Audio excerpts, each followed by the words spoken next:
Hi.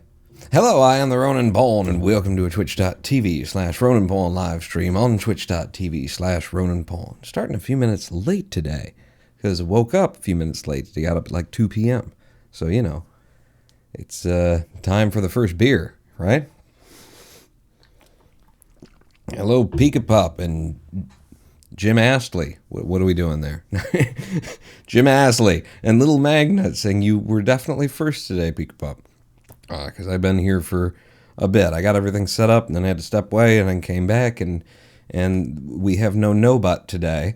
And I thought, oh crap, I got to get online like 2 minutes to when I wanted to go live. I got to get online and do all the clicky typey things and telnet into the bot and turn it on.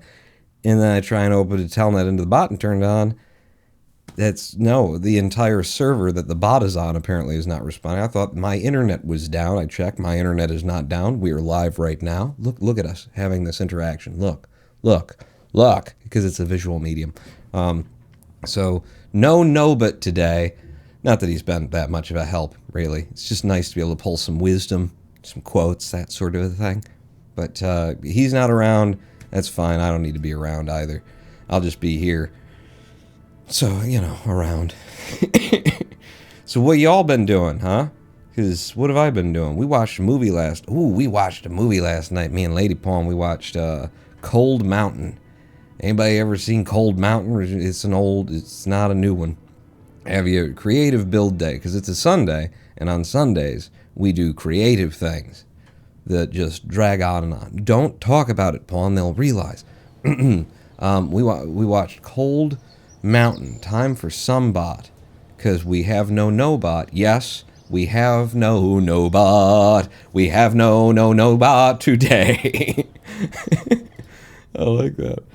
So what we've been working on for the past apparently 5, 6, something like that, creative build days, is the Satellite of Love from Mystery Science Theater 3000 fame, and we are at this point with that thing that I just said.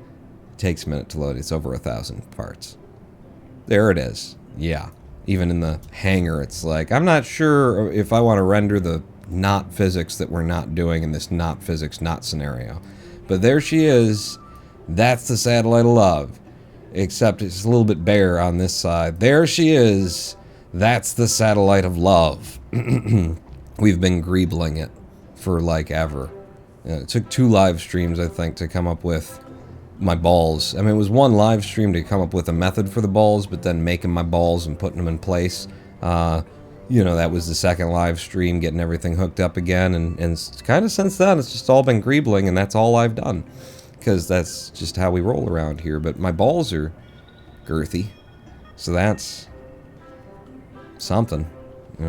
Put that on my epitaph, on the grave. His balls were girthy. Here lies Ronan Pawn.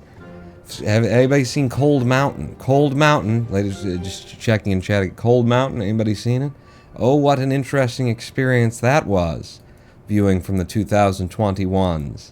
And the film starts out, and just a whole bunch of signaling is going on that this is going to be a kind of Civil War apologist, or rather like a, the slave owners weren't that bad either. There were good people on both sides, kind of a thing. Like a whole bunch of signaling up front that we're going to be doing that here. Yeah. It was fun. Like, in the first 15 minutes, we probably paused 3 times for me to just comically rant about, and then this. Oh, okay, we're doing that now. So it was a fun experience. And it had a place to go with it. It is undeniably a little bit hey, it's like, just because some people were fighting to keep certain human beings in a role of not actually being considered human beings under the law, and the other people were fighting for the opposite of that, doesn't mean that there weren't good people on the side that was trying to keep the human beings being recognized law as cattle. But that does, some of these people were okay. It's once you get past that, then it's a movie about 2 people falling in love, neither of which the movie gives you any reason to care about, or rather, like, you care about them in that you don't like them.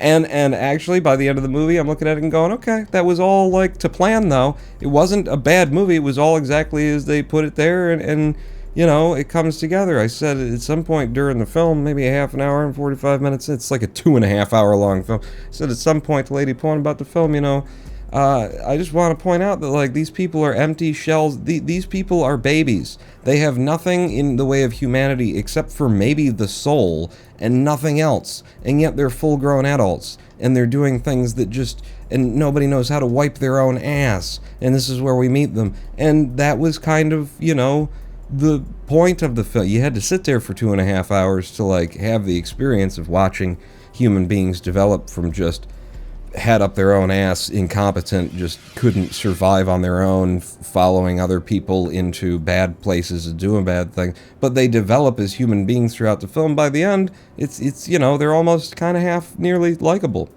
except for the whole being on the wrong side of the slavery thing. But you know, it's except for that. What movie is this? Hello, Giovanna the Duck. It's Cold Mountain. Lady Pawn, we've got a movie night jar, and we each put like 50 friggin' movies into the movie night jar yonks ago. And whenever we both run out of things to pull up on YouTube, it's like, movie night jar, and we reach it. So this was one of hers. I'd never seen it before, and yeah, it was a very enjoyable experience because for the first like hour of the film, I got to just like poke at it and make fun of it and pause the movie and be like, are you fucking kidding me? And look at this, like, this bitch just needs to like kill the fucking chicken. You're hungry, the chicken is there, it's annoying you, kill the chicken, eat it. And it's just, but you just hating, and then one character arrives into the movie and she's like, oh yeah, I don't like a chicken that's loud either, and she walks over and snaps its head, rips it off, and says, let's put it in a pot. And I'm like, thank you! Oh, God. Oh, fuck. I couldn't have spent another hour and a half with these fucking children. Oh, Jesus Christ. It was a preschool, and I didn't sign up for that. I didn't want to look at it. Just glad that someone with some fucking half-wits of sense about them showed up in the film at some point for Cold Mountain. That's really fun. It's what we did when we watched Bird Box, just making fun of it. Yeah. I mean, you know, sometimes, especially with a movie that gets good. Over time, it got good. I'm not gonna say it was great, but it made me feel that all of my complaints at the beginning were part of its design, whether or not you agree with it, which, you know, at least you get respect for it, you know, parts of its design that these people are just fucking mindless, addled, just child brain, just nothing, and that over time we see them develop their own wisdom through the experience of having to, you know, wipe their own asses and survive when no one is coming around to take care of them. And then somebody comes around and takes care of them and teaches them. At least the female, our heroine. But yeah, it made me feel like by the end it was all to their design and that it does come together over time, but brave of a movie to spend the first hour of it with characters that you have no reason to like. The hero, if we've got the heroine, we got the hero, the masculine lead, the male lead was just like the worst. It's just like your first interactions with him are him like, you're hearing from these side characters that I think he might like you, and then she goes over and is like, would you like something to drink? And he's immediately like, why would I want something to drink, bitch? Like, not exactly that, but it might as well have been that. Like, he immediately goes into negging her. And, you know, it's, throughout the next hour of the movie, they establish that it's just his awkwardness in speech and communication and relation with other human beings, which really makes for a very, you know, likable character when they just have no social skills.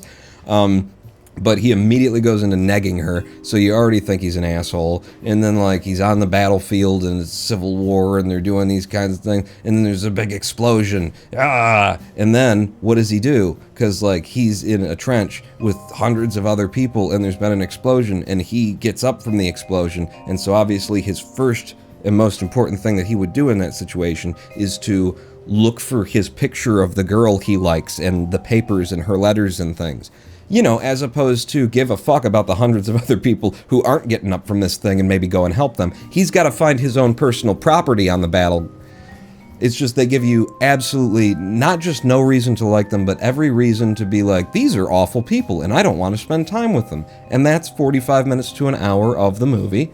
And then there's another hour and a half where they start to be people who you could tolerate for an evening. So it's brave. It's a brave movie. Bird was not good but enjoyable in its camp.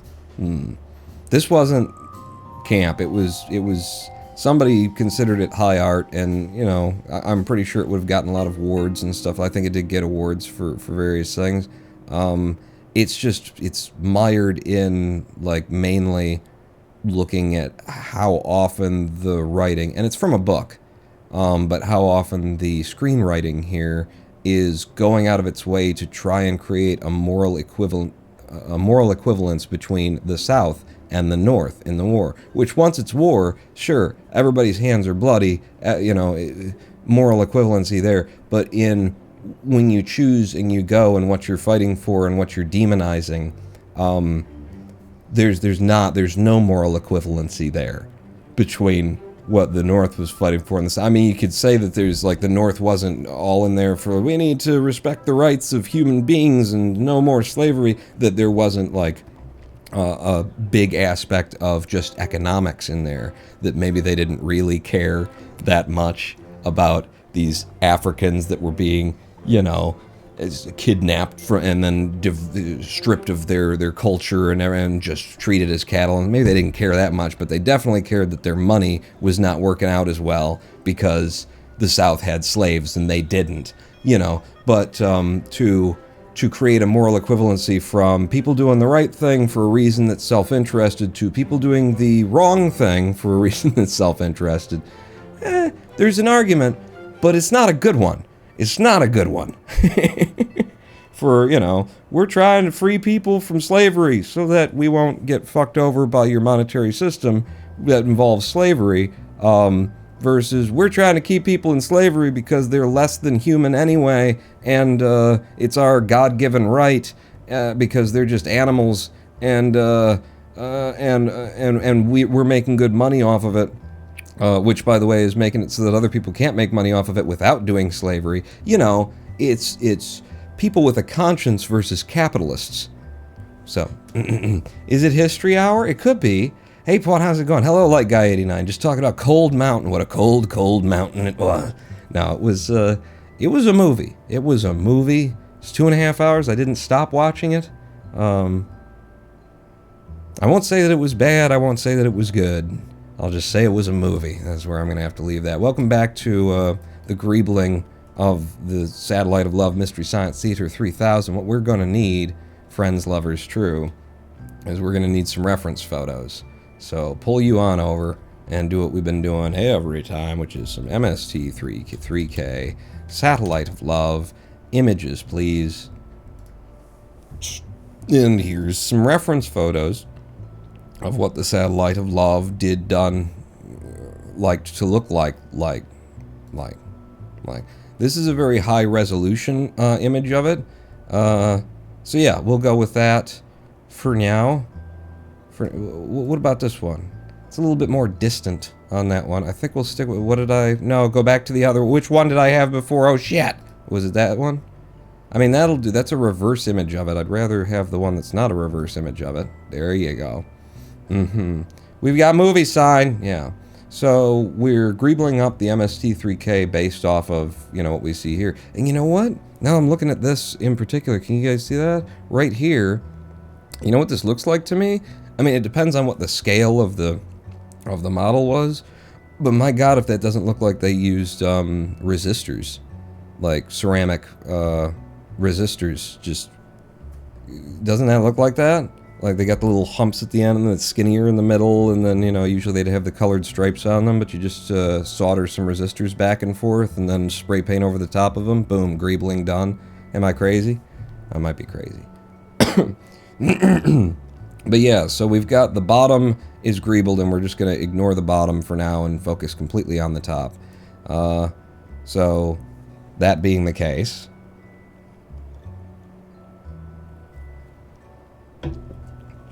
Is that the case? This is the case that I'm holding. That being the case, let's start from the center and work out. So I just said we've got this little disc thing that we're representing with whatever the hell that is. I think it's a xenon container. And then out to here we've got these this strip tubing, and then we got these is 1, 2, 3, 4, 5, 6, 7, 8 what I've described as resistors, and there's some little bumps above them, but so 8 resistors with a tube underneath it. We did pretty good previously with this for tubing. I wouldn't mind doing that again. Is there something here that I could build off of for the tubing? Not so much. Let's look for like a little rectangular something. Well, let's look at what's already on the craft, because I need to stop inventing everything from scratch. What have you got here? There's fuel things. If I had another one of you, and then, well, if I rotate it, that's not a good idea. But let's say you were out here. How far away are you from that bit? You've got a little bit of gap from that. So if you're just somewhere out here, question, because this is where we're going with this. The question is, can I have a strut come off of and or connect to you? Will you actually connect to that? You will not build off of that piece, so you are useless to me. Get the fuck out of my life. I said with the life getting out of the fuck. Well, you said you weren't gonna, oh god, you said you weren't gonna pay attention to anything that's down there. And then you touched it. Don't touch it.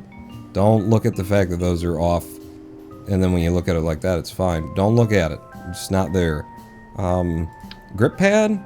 Little tiny little nothing little grip pad, see? Right? And then that would be, so if I upsy downsy like that, and then I had you say, well, I could have you there. Don't. Just like here. Yeah. And then on a local snap, we twist it so it stands up a bit. Yeah. Now, can I have a strut that comes off of you? I can indeed. I can do that. So now, why are you trying to create extras for some reason? Why are you snapping to over there? You weird, look at where it's snapping out to. What the hell? I think we're learning things about this piece that the developers don't want us to know, that it's like a squidged chunk of a longer one, and that the attachment box is broken or something like that. But if it did like that, and then I think you're gonna have to be like lower. I can move it all once it's there. You didn't. You don't. Why don't you? Why don't you didn't? I need you. One, I need you to be on the part. That'd be cool. So you're there, and then out to here. Okay, that time it worked. Huzzah. And then where are we doing that? That's pretty low. It's pretty low on the piece. So now I just grab you, and on your own local deal, and drag you down. Say there. Yep, no. And then grab this end, drag it down until it looks more or less straight. And then how far does that go? That goes pretty well right up to, let's say, the edge of that guy. Yeah. Especially since that, I believe, is one of our join points for being able to merge these two hallways together, would be right there. So we got to stay left of that from here on the construction for that. But that works for getting us that under bit. And then we need 8 little somethings, that tubular bells attached to it. So tubular bells. What have we already used that might look like a little tubular, tubish, tubery? It's studio. Suit studio. They're a little bit bigger than like the they're not really. Yeah, I'm gonna try thermometers. They're a little bit bigger than thermometers. I'm gonna try thermometers. So to science, and then with the too hot, and then where do you start? Kind of right in line with the end of it. So let's have 1, and then it would be 8 of them. How do you do on this side, ma'am? Somewhere like there. Now if it's 8. Then I can't just divide that in halves. I've got to, like, eyeball all of the middling bits. It's fine. I'm good at eyeballing middling bits. So that'd be 4, 5, 6, 7, 8. That's not... Nope. You got bad position. Just get them all in there. So 5, and then there's this, a 6, and then a 7th, and then an 8th. Sure. So what would the spacing on this look like? If we can just figure out more or less the spacing per, then I can adjust it on an up and down and get them into the place that we want. But just kind of figure out the ratio of how often there needs to be one of these to give us the result we're looking for. And it looks like we got there. That's reasonable enough. Hello, Cicero. How you doing? I don't want to get too lost in this. Anybody else got any, like, movies we could talk about that kind of start half apologizing for the South and the Civil War, and then, you know, by the end, maybe that was part of the point, is that the ignorance of the characters at the beginning was part of the ignorance of their participation in Civil War-like events, and that by the end we learned that they were the bad people, but at the beginning we're kind of going out of our way to make the North look like maybe they're the assholes. It was just showing all of the signs of fascism, of, you know, that the propaganda for fascism, how that works, as defined by so and so, what's his name, Urkel, Euro trash. What? No, Euro. What's the musical thing? That's Euro something. What is that? By what's his name, you're something, where the idea of fascism or like the way that it spreads and whatnot, their talking points always have to paint. There has to be an enemy, number one, and the enemy has to alternate between being too powerful and too weak, because of course fascism has so much to do, just sort of the ideology that they indoctrinate people into with a the strong survive kind of a thing. So you've got to, like, simultaneously, oh, that looks good, simultaneously manage presenting an image of your enemy as though they are strong enough to, that we need to fight them, and that their power is too great and that they're doing bad things with it, but that they are also weak. So you have to, like, alternate back and forth between, the lizard people have control over the media and they this and that and the other, and they're into politics, they're changed their genders and they live for hundreds of years, like the QAnon conspiracy shit. So you got to start there, but then when it comes time to being like, well, what are we going to do about that? Then you got to be like, but they're weak, they can be overthrown, it's easy, we're going to take them over, we're going to... And you just alternate back and forth because there's a hero complex to fascism. So you've always got to be able to defeat the great evil, but the great evil has to be like a great evil, and it's just a boop, boop, boop, boop, boop, constantly shifting zeitgeist of what you're claiming is real. That looks fine, they're more or less in line. The more that they don't line up, the better something. But yeah, this movie, Cold Mountain, had just a lot of that going on. So I'm looking now at these little dots that go along there. Had a lot of that going on where it was like the North, first they show them as, like these bastards who are fighting in an unfair way, who are, they're digging underneath the South line and planting explosives, which means that they've got all of these resources and they're incredibly strong and they're smart to not just attack full face on. They're digging underneath them. They've got the manpower and they've got the explosives. They got all these things on their side. Oh, what a big, powerful enemy that we have to face here.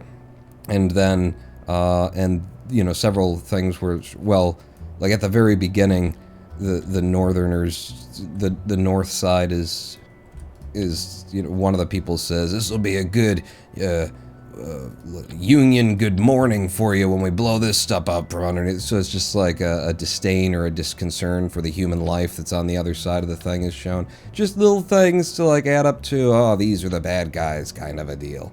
But they're also very powerful. And then once they blow it up, then all the Union soldiers who were, like, laying on their stomachs waiting for the surprise attack, and they show, oh my god, what an overwhelming force that's incredibly powerful. Then, like, they run forward into the explosion area, and the explosion area has, like, created a big hole that they can't actually run up the other side of the hill anymore, and now they're trapped down there, and now the Southern soldiers can just, like, shoot down at them. It's a turkey shoot. We just gotta... that kind of a thing. And so it had a lot of that flipping kind of thing where they're a big, powerful, evil enemy, but can easily be defeated because they're stupid, but they're smart, but they're stupid, but they're weak, but they're powerful when we need them to be.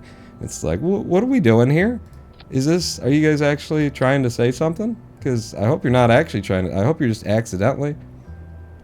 And based on the era that it comes out into, Cold Mountain is what I'm talking about here, the movie, older movie. I would see this as, as, you know, like, it's from a book. So, you know, that's no excuse for, like, the screenwriting. You don't get to say, well, it was from a book, and we did the... No. Your screenplay is your screenplay. Don't try and fucking get rid of that. But I do presume that it's sort of from an era in which Hollywood was saying, you know, all of our damn West Coast liberal writers here, they're making us movies that they play on the East Coast, they play on the West Coast, and then the Bible Belt and the rest, just like the flyover country, as the executives would call it.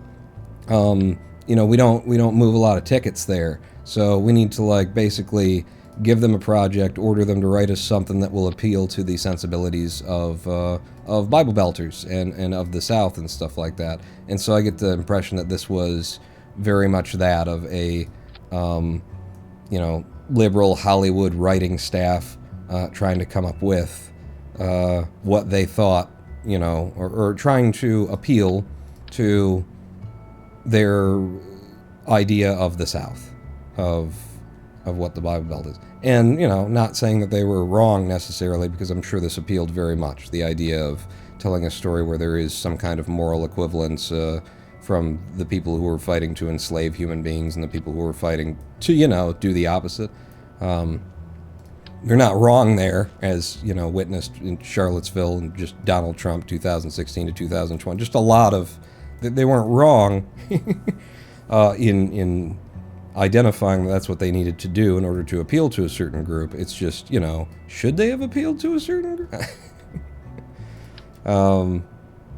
So I'm seeing in our design, and then there's another line that kind of comes off sort of half from this way. You know, I'm looking at this, I'm saying, big tube there, then our little resistors, and a bunch of little dots, and then there's another little skinnier tube that runs out to there. It's a little something that goes up and down. I'm thinking maybe this can be our skinny tube that does that. I might make it a little bit longer, because it looks like it is in the original design there. So if I just merge a couple of these together. But yeah, just, you know, it's one of those things where it's like, I'm not, what's being said here, I can't tell you that what it means is this, but it's sending a lot of signals that are making me uncomfortable, and I just wanted to watch a movie. I didn't mind at all. I didn't mind. Like I say, it was fun to pick it apart, to tear it down as we watched it, until it got, you know, and then it got like, it was a competent movie at a certain point. It was like, okay, we can just watch this now. Whoop, I managed to fit my new watch strap all on my own. Oh, congratulations. All on your own, you okay, Paul. We need like another little something that goes next to this, which I've represented with that for some reason. That was one of the, that might have been like the first part that I put on, seeing kind of that. And in a less clean image, so it doesn't really look like that. But we'll stick with it. I just need something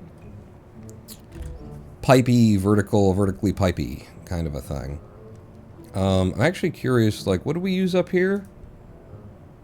Those were just light strips, and then a propeller blade type A. Propeller blade type A. So if I had, where are you again? You're kind of on the interior of that. And I grab you, I get you absolute, pull you up on some angle snaps. Yeah, I don't like the propeller blade, because it's like, it's clear that it's a propeller blade when you get up next to it. And, you know, it's clear what all this stuff is in KSP. It just doesn't look like, you know, don't look right, is the deal, to me. A ducted fan blade. No, none of the fan blades. You've just established that it's not a good. Oh yeah, the big boys, right? Yeah, those could be useful at some point in the build. Well, what are you looking for, though? No, that would be too big. What have we got on here that's already got some straight uppy downy kind of a thing happening. Nothing. I am looking at these though and saying maybe let me grab a fresh nuclear generator off the pile. Radioisotope thermoelectric gemometer. Just like have one of those, have it on this side, and then fold it down. Oh. Really? Yeah, upright, please. Looks right. And then I drag it down a bit. And then I guess I'm pushing it in on this angle. Yeah, that ain't actually because I'm having to push it in like this instead of on its own thing, which is because you're off angle. Alright, throw it away and do it again from scratch. We'll get a good one this time. Where were you? Where were you? I just grabbed you. There you are. You're too gray on a gray background. So, do that. And I look at your alignment here.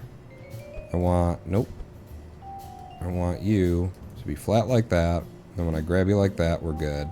And then when I do this, yeah, I've got the right angles. And then I can pull it in.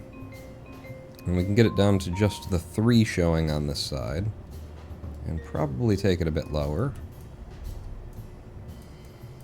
And then, so we've got the resistor looking things and the balls, and then the thing underneath them, and then we go back here and we got the thing underneath them, the resistors looking things, the balls, a little strip there, and there's a little something cast in shadow in this direction. That works for me. I feel like all of the thermometers are too high, or maybe, yeah, let's just raise this. Just raise this up. Are you bringing the whole thing with you? Oh, that's so good. That's not how it's ever worked before, but that's so good. Let's raise that up. Cool.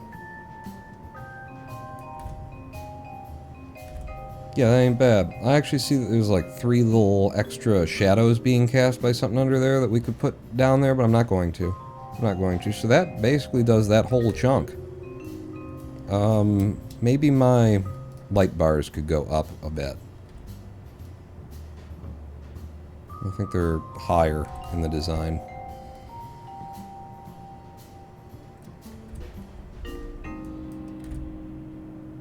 And then once they're higher in the design, you're also higher in the design. But I think that does it for like a whole chunk of the section there. That's good. Fit, attach new one, put on with the new watch strap. Yeah, am I that? This is that not entertaining. It's that Bung Yeti is like, tell me more about how you attached your watch strap.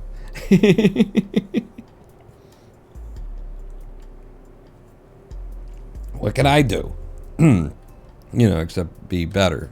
That's not gonna happen. Maybe move you down a little bit more. Just tighten that up a bit. And that puts us past it on this side, and we're looking at weirdnesses over here. I'm seeing a box, like an inset boxy structure, and then we've got some very lots of ribbing on those things. Tubes. They're just tubes. We actually had some other we actually used these for like the ribbed pieces. I've already used that right there. I think that's what I'd want to do. This has a nice ribbing to it, but it's a little bit too quick on the roundness. We'd want something more ovular if we were going to do that. For the box, I don't think we do ourselves any harm in just using another grip pad of the correct size. So sorted by mass right now, what is the correct size of this grip pad? That one? Nope, too big. That one. Yes. Nope. Like that. Now where do you go? So it's out, and there's going to be a thing, and then there's going to be this like up there somewhere. And then on the outside of that, there's the little ball, and then there's a couple little things on the other side of the mark. Yeah. So I'm going to have this kind of right on that edge, because I believe that edge is one of our No, it's that edge that's one of our connection points, where there's a docking port under there. If we were able to assemble this thing in space, which is an option, I've built it to support that idea. So yeah, that'll just be that square bit there, and then we need something for all that mess, all that noise. Whatever the hell that's supposed to be. Can I get another reference photo? This is different, and I can try and see a different angle from. That makes it far less clear what could possibly be going on up there. That's somebody else's 3D modeling work. And this is the one we were using before. I think it's probably the clearest image we're going to get. It's just a lot. It's like two things that are doing some... and then there's some shit going on between them. Like I see maybe two standoffs there and then something in the middle. So 3 vertical things and 2 horizontal. And then some little stuff could be underneath there. A little scientific equipment for that little bump. But a ribbed... just anything in this game. That's a skinny tube. A ribbed skinny tube. Gotta be small. Looking at the things we've already put into use here.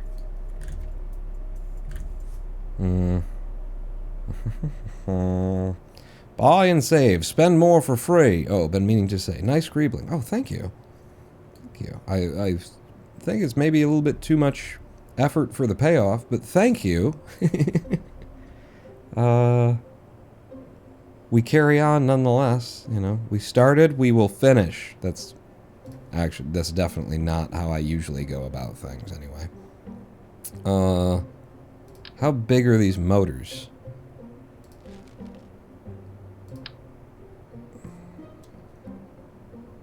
That's curious, Spawn. Like, look at it. It's a big, heavy thing to attach. Just for that purpose. Are we snapped? Snap me. Let's bring you upright. And then... actually, yeah. I think this is the way. Yeah.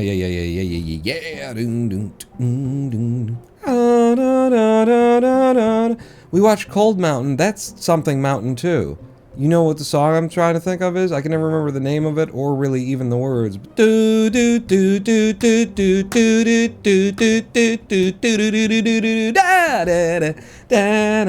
And it's something mountain. It's mountain something something. Something something mountain. Something mountain something something mountain mountain something. Figure out what it is, you know. I don't mind, really don't mind, really don't, really, really don't mind. Something like that. I really don't know what you're doing to me. Something like that.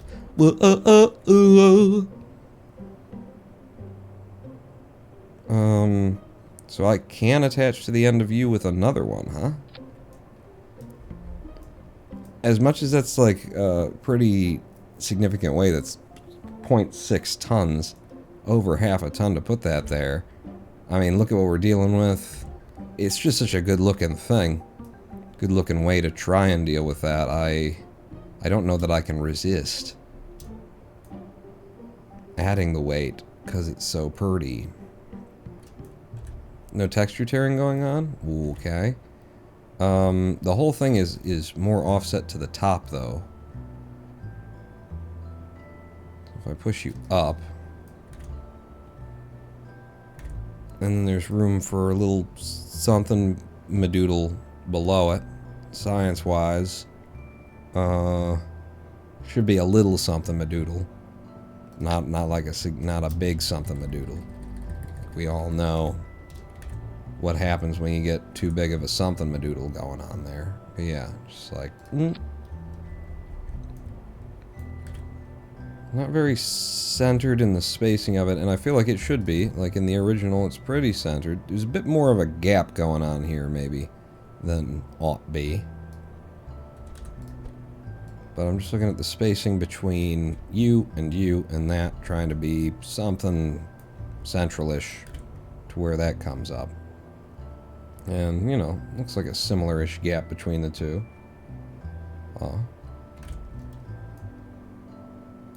It'd be nice if it were wider, but it's not going to be.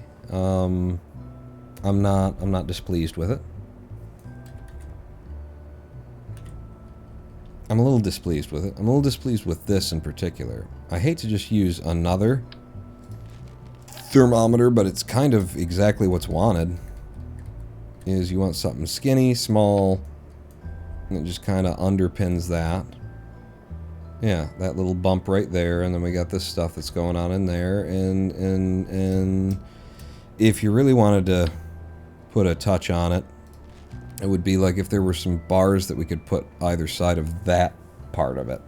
That would be a perfect match in my mind anyway. What do we got? What do we got? What do we got? What do we got? What do we got? What do we got? What do we got? What do we got? What do we got? What do we got? What do we got? What do we... yeah, no, those bars too big. Could take one of these and put it on its side and have it, you know, embedded in there mostly. What are we looking at? Yeah, we're far behind the attachment point. So... I think you could just take that one because it's already there, and then... Okay, no, you couldn't do that anyway. So, give me this here. We'll just see how this looks. Are you straight out now? Yeah, you're straight out. In fact, I think, like, let's put the curved side on the exterior. And pull you in. Not that far. You in. And push you in.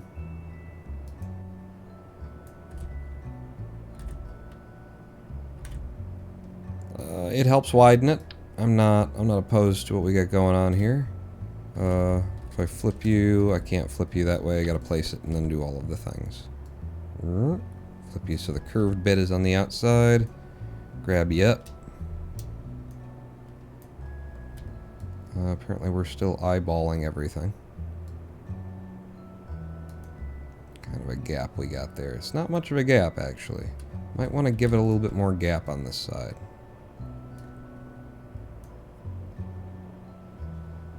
Yeah. Oh, but you need to be pushed in.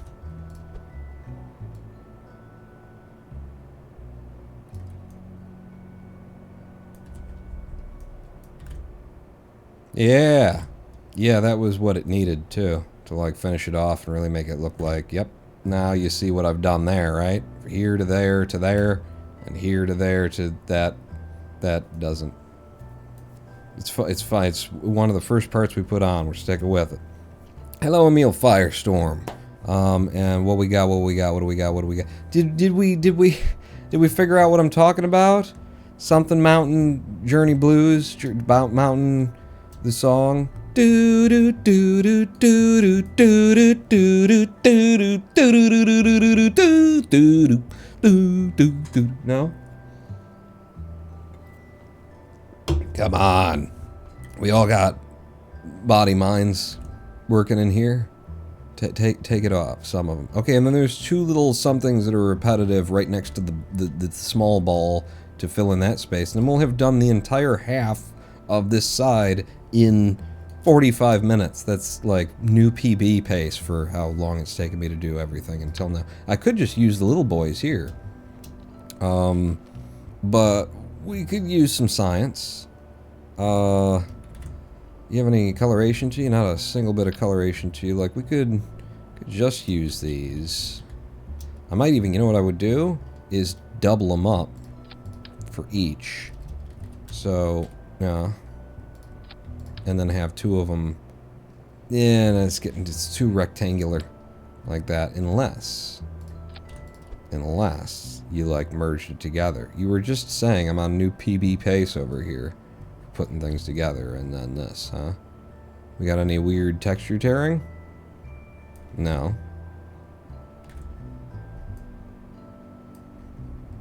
I don't hate it. I don't hate it. So do it again, because we need two of them. So, this way. That. One there. And then flip it upside down. Put it in, lift it up, move it in a little bit more.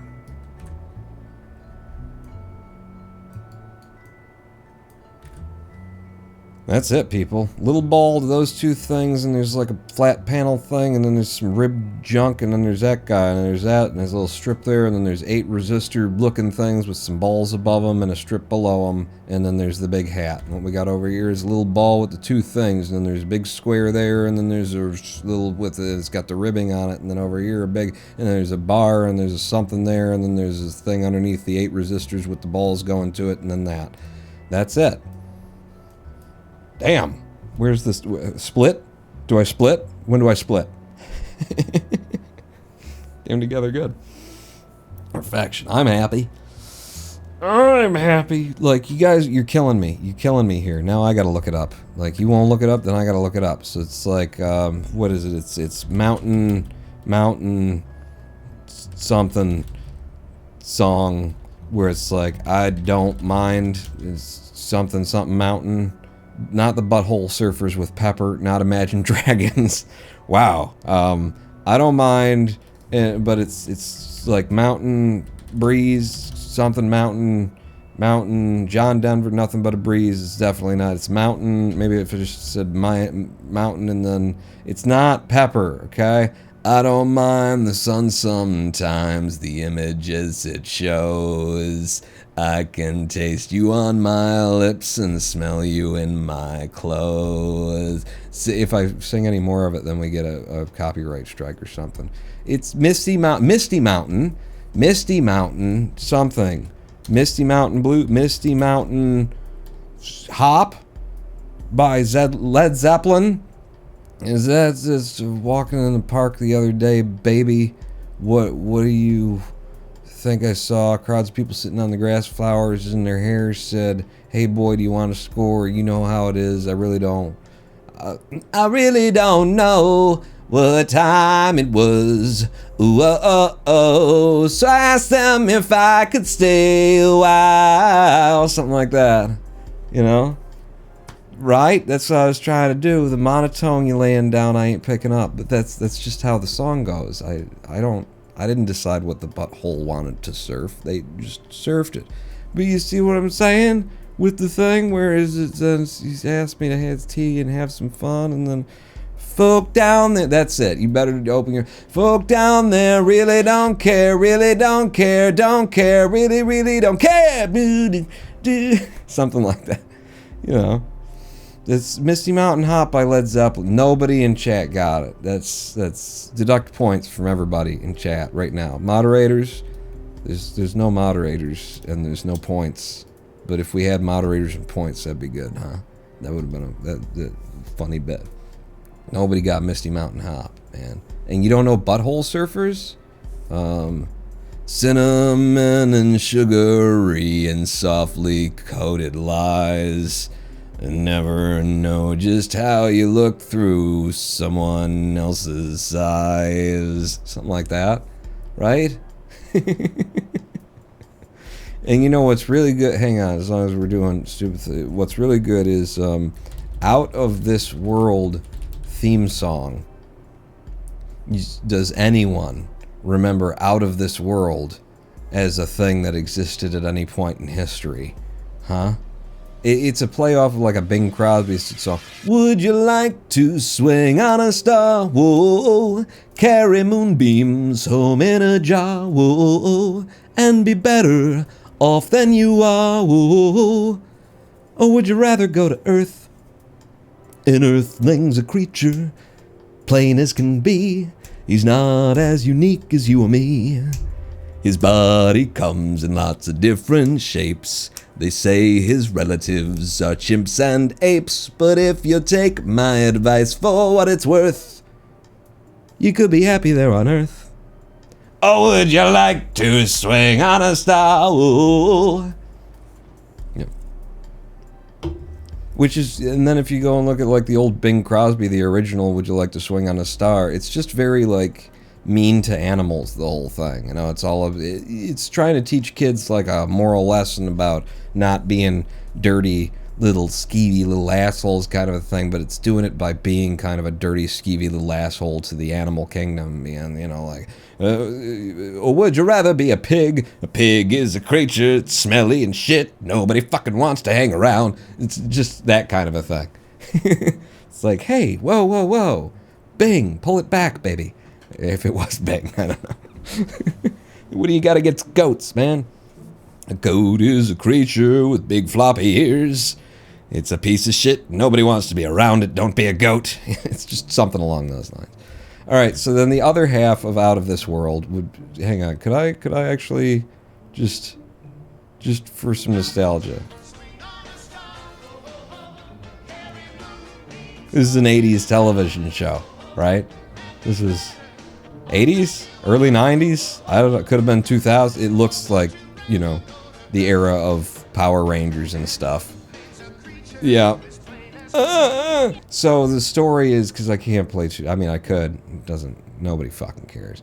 Especially about Out of This World. Like, yeah, they're filing copyright strikes for playbacks of Out of This World. But the premise is basically just a way of setting up a Sabrina the Teenage Witch story before that, you know, existed. Because it's a teenage girl, or maybe tween girl, who's got basically magical powers, but she's got magical powers because I think her dad, either her dad or her mom here, I think it's her dad, was actually an alien, and so she's half alien of some kind, which allows her to do things like stop time. And I remember them like doing that pretty well with like having her stop time, and then there'd be a thing in the background that's just like frozen in time, and then she could move around, and then I think she would, like, you know, it's sort of like a stand-up comedy or an improv comedy routine. She'd be able to like tap people and pull them out of the time, you know, into her time freeze kind of a thing. It was fun. It was fun. Some of those old shows. Huh? And I know all this stuff, not because I am old, but other reason I know these things. I mean, I know Bing Crosby. I wasn't around for that shit, you know? I know these things because I spent a copious amount of time looking into them in my youth. I was interested in anything that you know, I was like, well, what was good music like for, you know? I just wanted to see all of the eras of artistic expression and creation, and from like a pop perspective.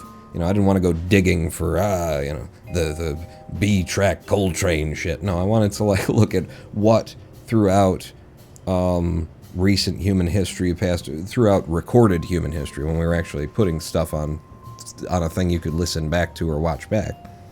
What did people consider good? And then find out how much of it was actually good. And there's a lot of good stuff. There's also a lot of shit that people thought was good, but the sieve of what made it to the radio usually meant that it had some redeeming quality. Typical 80s syndicated TV, yeah. And there's something nice about it, like there's something, got a smell to it, certain stank on that thing that you kind of like. So it's this side now that we need to work on. And I'm not just trying to kill time until we can get to the first live stream break. That's not what I'm doing. I know that might look like it's what I'm doing. So on this side, we've got like two long poles, top and bottom, and then we got something in the middle there that looks like it's got some heaviness and some weight. It's popping out. There's a good shadow kick to it. Some like girder looking back and forth, like octagonal strut type thing, but it's a big one. And then just a little line in there. But I would say that the things that we really want to represent there are these two pipes. We want that cross-hatched thing at the end of them, and then we want this heavy bit there. Maybe that little line, but that's not... Yeah, the four things would be this, this, this, and this. The ends there. And then over here, you've got kind of just a flat... It's not flat, but, you know, it's like somebody cut a mattress in half, and like the spring coils are kind of hanging out, but it's just a rectangle. It's just a textured rectangle. And then down here you've got, you know, the stripping lines there that we've actually already decided. We already put this on there, and maybe not. Maybe not. You know, but maybe not. is the other possibility there. But it's not. So you, and then a box, and there's some shit going on underneath here as well that we'll want to... This is going to be tough, because it's kind of like, it's a lot of texture without anything that really seems defined to my eye. There's a lot of texture going on there without there being any significant shapes that I can really read. So that'll be interesting to try and do, but this area shouldn't be that difficult.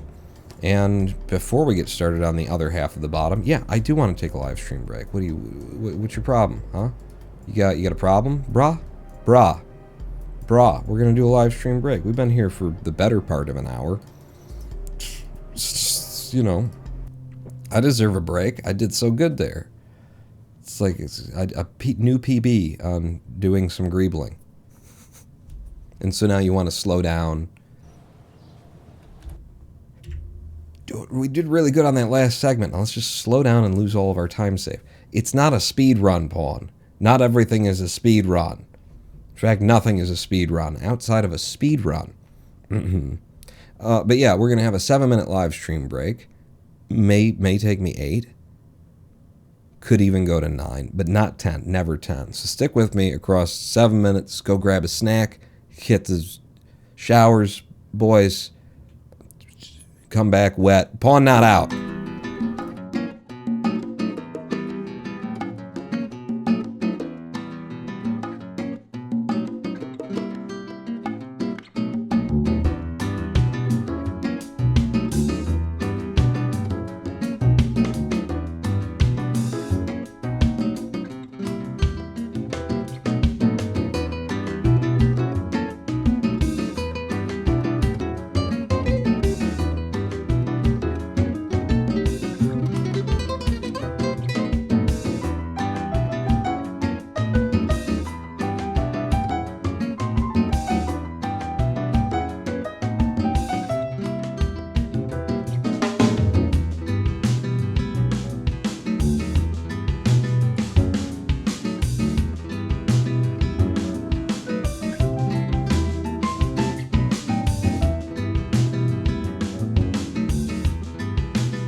Hello, I am a Ronan Bone, and welcome back to a twitch.tv/Ronan Bone live stream on twitch.tv/Ronan Bone, your only source for the wolf man these days.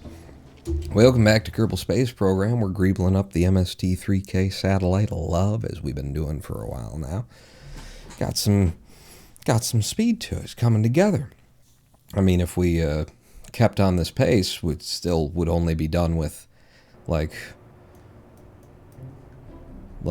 all of this part and nothing on my balls by the end of it, and then there's a whole other half that would need to be duplicated or something. I don't know what we're going to do about that, but you know, we're coming along. We're not thinking about trying to not think about how long it's taken to get here, and we're just moving. We're just moving is what we're doing. We're moving and we're grooving, so we're on to this top bottom bit, the top corridor, the bottom angle of it. And we've gotten all of this greebled in nice. This, incidentally, is a reverse angle image of that, which is actually good for us. It's a little, I don't know, it's helpful. This is a good image of what's going on over here. And as we move to the left of our little squeezed down sombrero, which I did that, could I, what if, I probably already tried this and it didn't look good, but just you know, humor me. Like, in fact, don't even worry about having it centered in the center. Yeah, no, that works. That that actually is very much a sombrero. Why don't you want to attach to the node, though? Trying to find an angle where you'd attach to the node. I'm holding Alt. I'm hovering it right over the spot where it should attach to the node, and it's like, I'll attach to the node on the inside of it. Well then, go fuck yourself, because I've got snapping tools.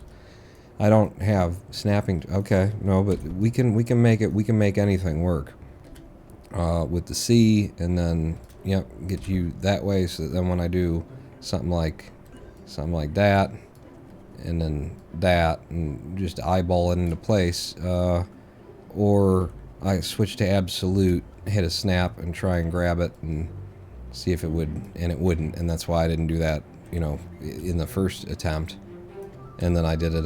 Just rip it back off, because if I hit Control Z, we'll be here for an hour and a half. Just get it there, put it in exactly the right place to start with. You don't gotta worry about it. That's how that went. Sure. Close enough. A little bit to the left. Close enough. Yeah. Yeah, that helps with all that. That's needed to be there the whole time. Now that we see it, now we know. Now we know.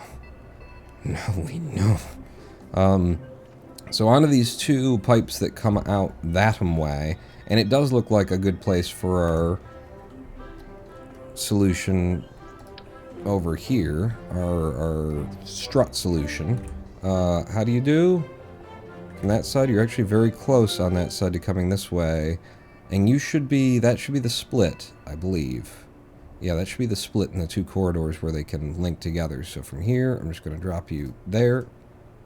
I'm going to drop one there, and then we'll see what we're looking at here. It's not far off. I think there's a little bit more of a gap going on. But I'm glad that those things just work. Wish would have, you know, come up with that a little bit earlier. See, and now it doesn't drag those with it. It's this game. This game. Last time we did it, it actually dragged the endpoints along. These guys. Not this time, though. And I have explained before the idea of the struts here and the fuel lines, that the reason that they behave like they do so often in Kerbal Space Program in a way that seems pretty damn inconsistent is it's consistent, but it's a vector system. So wherever you place the strut, it knows where you snapped it to, whatever part you snapped it to. Boom, origin point. Then it's got a vector of its directionality. And it uses that directionality in order to decide what way the strut is going. And then it procedurally just draws that, you know, line until it reaches another part to attach to. So you're not actually setting the position of these when you're adjusting these. What you're setting is you're changing the vector of the way that the strut comes out of the origin point, which is why they behave weirdly. And badly. But I think that pretty much does it for those two lines. And then there's something in there. Yes, something in there that is, it's hefty. Anyway, it's got a lot going on. I think it needs to be bigger than like a science part like one of these. I'm thinking like this. Because it's got some greebling to it, but that is a little bit too big in that position. Where are you in that again? You're not far off. Yeah, you're somewhere around here. So if I put that on there, and then we rotated it like that, then we've got a lot of different, you know, textures and greebly things happening, just things popping out. Oh yeah, that's nice. And we put that in there, and I think you're going to be a bit further to the left on that. Uh-huh. And that gets us that little bit. That's from here, a step off, and then to there. From there, a step off, and then to there. That's, yep. That's what we're going to do for that. And then there's this bit where I can see that there's like an X of cross-hatching that's similar to the way that the cubic octagonal structural strutty kind of things does. You know, like this stuff. But it looks like it would want to be this size and the end of it, and pretty obvious reasons why I don't like that. This is a huge, big, heavy piece that penetrates deep into the part. Oh, and the ends don't even have that back and forth on them, so lots of reasons why I didn't want to do that. But maybe, like, several of these together could give me something for the end over here. So starting with getting you guys up and down like that. Alright, just, that's absolute. This is local. Okay, so we've got it up and down in a way that I can work with it. Pull it over. Say what you need to say. Say what you need to say. If there wasn't two balls in the front, it would look like a penis. It could just look like two penises resting sexily atop one another with maybe a little whipped cream in between. Okay, okay, Pawn. What do you, like, you don't have to add to it. But maybe some of these is my thought. So this one goes up and to the left, yeah. If I drew you down then, and then what's your depth there? Your depth's fine. If I then had you come up like that.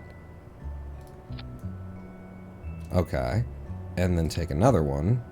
And yeah, that's going to be the problem, is rotation. So I'll do that, and I'll just do it manually from here. Make sure we're on a non-absolute rotation with snapping. We rotate it like that. And then pull it back down. Nope. How did that work? Like, if you're that, let's just try and watch this as it happens. Do you... Am I crazy? Is that so? That one, and I want it to be that way, but it would always be the other. Okay. I think you are crazy, Pawn. Oh, am I? Yep. Alright, we'll throw that away. What if I rotate it to the other side? Which, again, I can't really do without placing it and then doing this. Is the other side an opposite?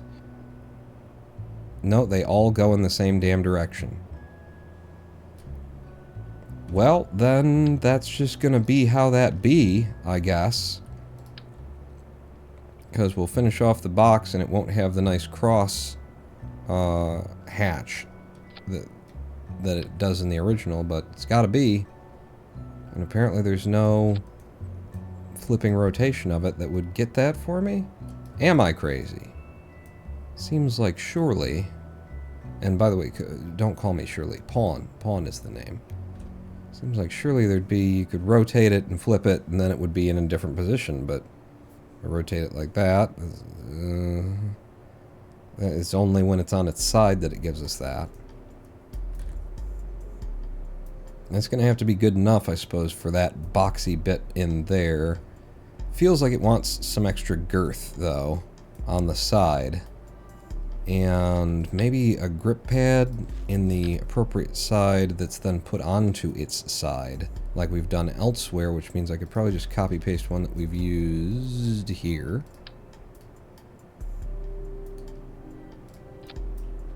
Drop you in there. She down kind of central. She tucked in. Yeah, I like it when it comes through those pipes a little bit. Looks like it's helping to clamp them or something. That adds a little bit of weight. Put it in by another pixel or so. Another pixel or so. Okay, never mind.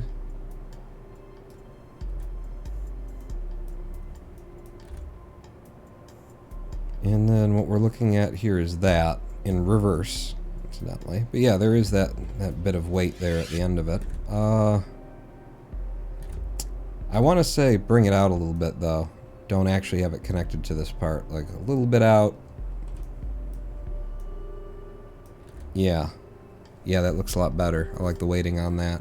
But that leaves a butt ton of space here. I think I've just consumed way too much space in how long I've made it, huh? Yeah. So everything needs to move back to the left, starting with our pipes. These were they were already doing what they were doing when they were doing it, though. Yeah, because you attach there, son of a bitch. Means I gotta do this from scratch again. You, out to, and then what's the length of this? It's got some length to it. That's not what I meant. I mean, it is, but it's not. Don't. Maybe I just come out to, like, about you.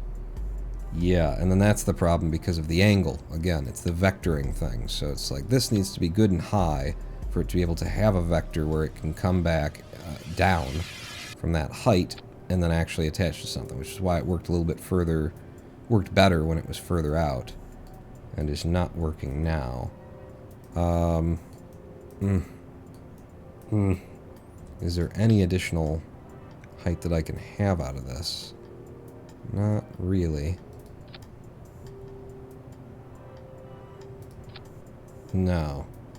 All you need to do then, Pawn, is lift this up a little bit more. Have that up. And reattach again on that leading edge. And then you can pull it down. Or not. Or you can't, because the game hates you. Maybe I need to have it here. Can I get you rotated in a way that doesn't suck?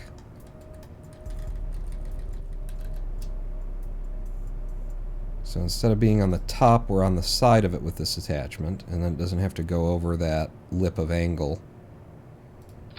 And now it can do it. Now, this could be long in and of itself in the first place, but we've got that and that.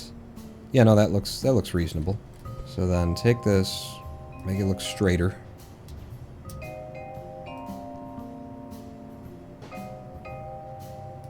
Yes, sir. And then we're just gonna get rid of you entirely and replace you with one of these. If I can grab onto the mount.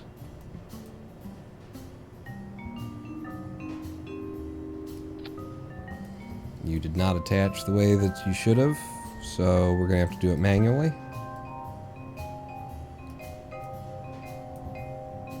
Maybe a bit higher on that end.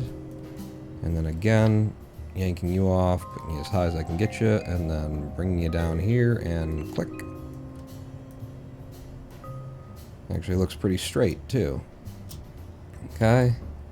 And now you get in here out of the way. And now I can see that these weren't well aligned. I'll drag you guys in, actually get you out of the way, bring you in. Bring you in. And this guy over here.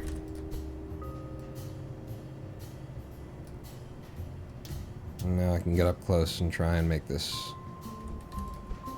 better. So one, I think you need to come down a few pixels. And then two, you obviously need to come in several pixels. There you go. And then that being there is probably okay. Yes. You, however, that's problematic.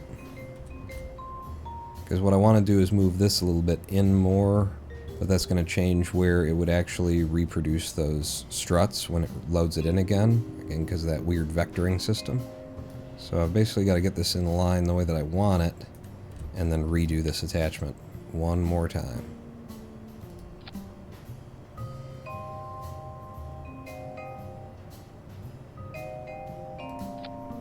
And if it's going through that, yeah, that's a problem that I hadn't considered when it tries to re-render this going on. God, I hope I haven't done that elsewhere with this strut trick.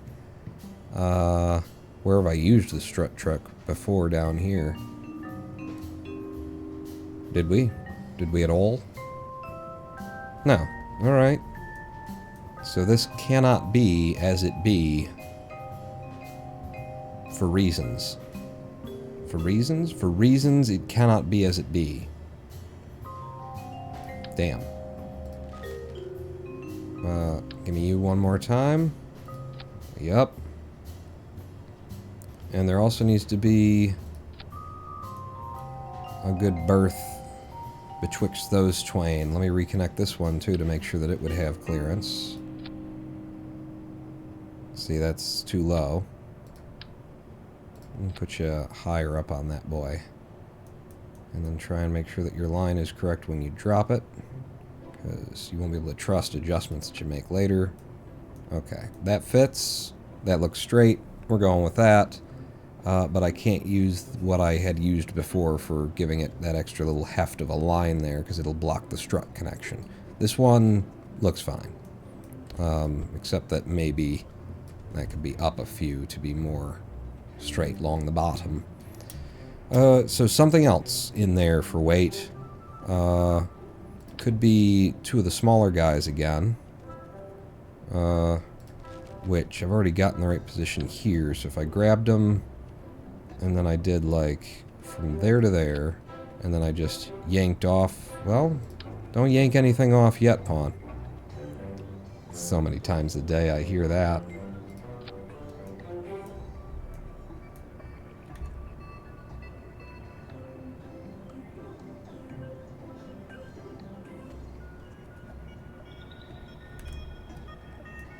Yeah.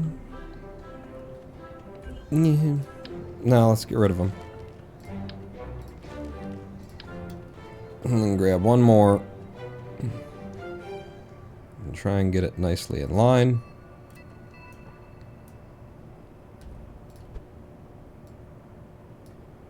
And in that way we can make one long thing that's smaller than all the others. I want to make sure there's no weird texture tearing when you move the camera around, because that's when it would happen if it were going to happen.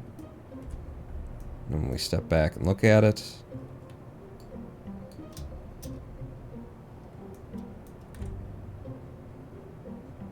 it just adds that little like extra weight to the crossbeam that I'm seeing.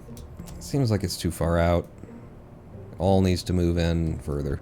And that would be easier to do if I had built these off of one another. But I didn't, so let's just pretend that that's not... It wouldn't have been easier to do it the right way. And then we don't have to yell at me later. Right? Right? We just don't have to do that.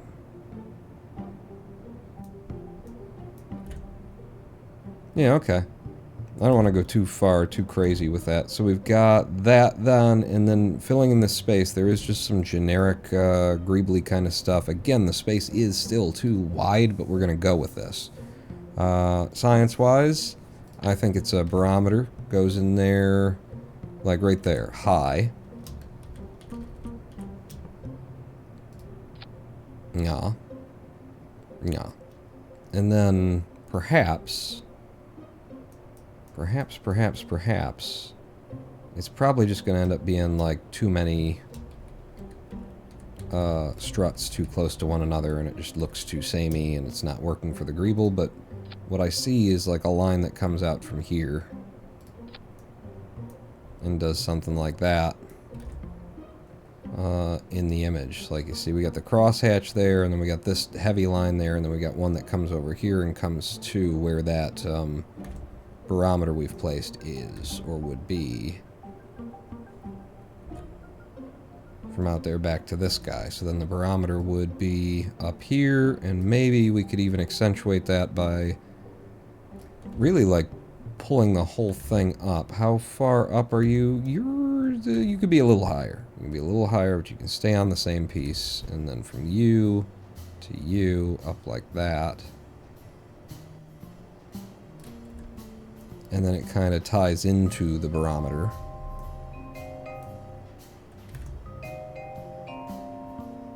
And that gets us that effect. You know, reverse image.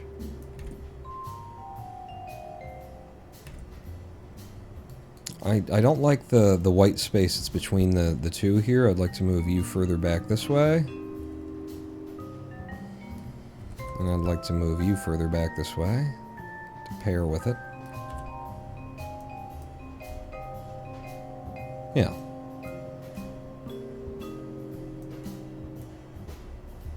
And honestly,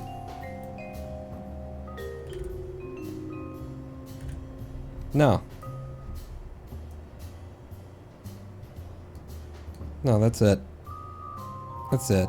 It's not my favorite part, but I think it's honest to the original. We got the, you know, weird heavy something that's going on in there, then there's a little bit of something extra that's jiggling around behind it, so the weird heavy something, a little extra something, a little line going to there, back to this, this structural cross with some heaviness there, and the two pipes going after it. Yeah. Yeah? Yeah. Alright then. So then the next bit after that would be, we've just got like a rectangle with some texture to it, and then some generic kind of stuff going on underneath it, but rectangle with some texture to it. What have we already got here? We could... Yeah, that actually does look like it would be a good place for a couple more batteries. I mean, it's splashes of color, or maybe we don't want splashes of color, but we have limitations with what we can possibly do color-wise. So I think we lean into the splashes of color and use them to our benefit. So where would these be? Just past, pretty much dead in line with the ends of those. Yeah. Just come straight to there. Do you want it that way, or do you want it that way? I think I'll have it that way. And then we just have two of them that are like right next to one another, that actually embed into one another. Like we did down there. And that gets us that little bit of something. I think I want them in a bit more. So on their local, I'll go to a snap, and then I'll try holding shift and pushing them in by one. It looks like that'll work. Shift and pushing them in by one.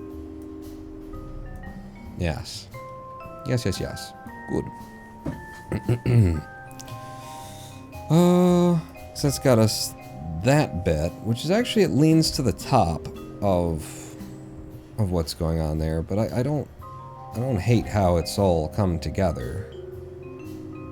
Yeah, it's a little skinnier and it leans to the top. See this line that's coming through? Like that line can continue through there, but up here it is the top of all of that.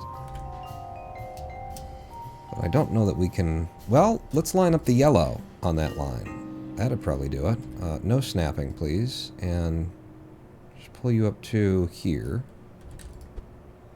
And pull you up to here. There you go. And that gives it that little offset that we're looking for, that makes it higher, which gives us some room under here to put in some little touches. And again, I'm thinking it's this. You know what? Let's use gravioli detector, actually, just to mix it up. That'll work on the balls. Everybody needs a little work on the balls occasionally. So I guess that raised bit is what I'm looking at. That little spike of light.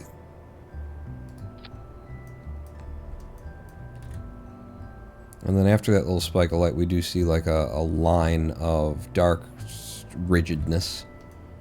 Darkly ridgy kind of a rigidity that's dark, though. I haven't mentioned the darkness of the rigidity. I feel like there's a lot of space here. Like when we look at it like that, a lot of underspace just along the whole thing so far. I'm gonna try and ignore that for now. It's just my artistic eye. my artsy fartsy man stepping in there. So what if we made a line out of these, out of the thermometers? I don't think we've done that yet. We've used a lot of thermometers, but I don't think we've done that yet. So I'm looking at this, and then it's coming off that way. Are you tight to the top? You are tight to the top. So I want to start like that. Maybe out there. And then flip it. 1 pixel up, please. Please. Okay, 1 more pixel up. It did give me... Alright, I'll just drop it. Go snap. Pull it up. Get her in line. Give it as much space as it can have for the length. And now we've got a little line that drifts a little bit past the edge of the battery, which is what we're looking at there. In terms of spacing and whatnot, I think it could go further. No, it's fine. It's fine. Alright. So that gets us that. And then over here, this was the tough part. It was going to be like, I don't know, it's just generic. It's not very detailed in the image. It's hard to see. If I pull up a different image, we'd be looking the opposite direction out here. Seeing a completely different kind of a thing, looking like a circular bit. Yeah. You know, significantly like a little bit different greebling going on there. Stick with you, and then I can look in this image. That's the same, and then just comes out in like a pyramid-like, but boxy, poppy thingy, thingle. I wonder if that would have been a good spot for that, to be that instead. We're happy with the batteries.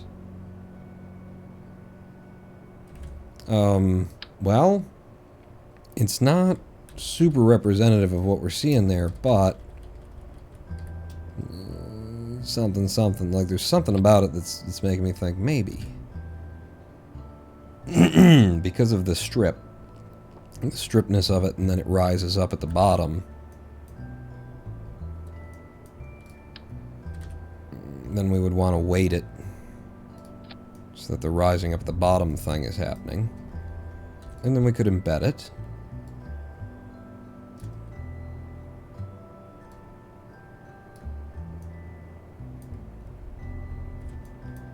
What's our distance?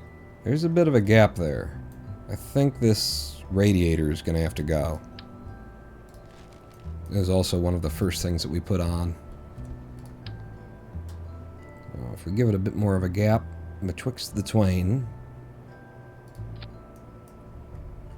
and then again, you're going to have to embed it.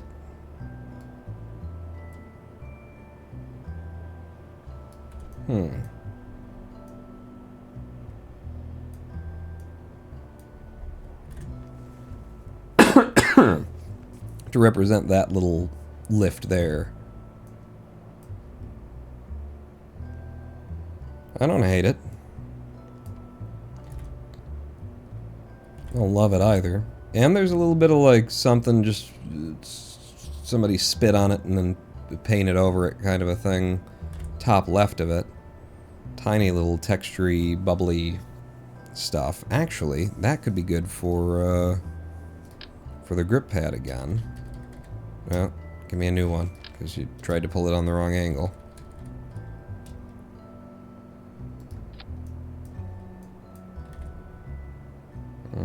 You're further down.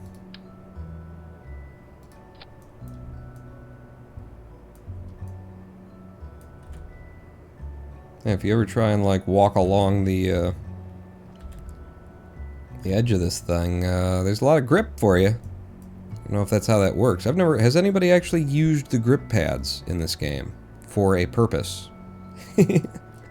other than to just greeble them? Do they function in some way that might be helpful? That is working a lot for my eye. Like, I'm seeing that little bit, and then I'm seeing this thing, and that little bit, and this thing. It, like, helps this thing be more representative of whatever the fuck's going on there. But then beyond it, it just gets into, like, I'm not seeing it. I'm not seeing what I need to be seeing. If I were seeing it when I saw it, it wouldn't be seen.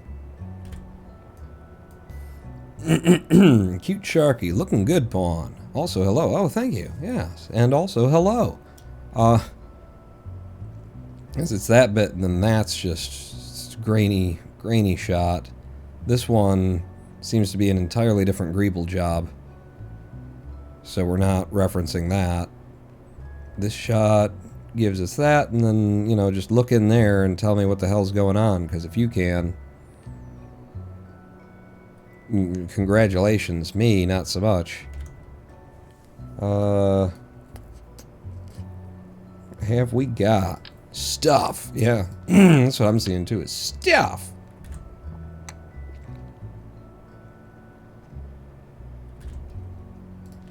Yeah, that looks like a choose your own adventure kind of a space. So, actually, in the choose your own adventure space, I've been looking for opportunities to use this more, because this looks like a great piece, and I haven't got a chance. I've only gotten a couple of chances to use it, and it's got so many different sides to it with so many different textures.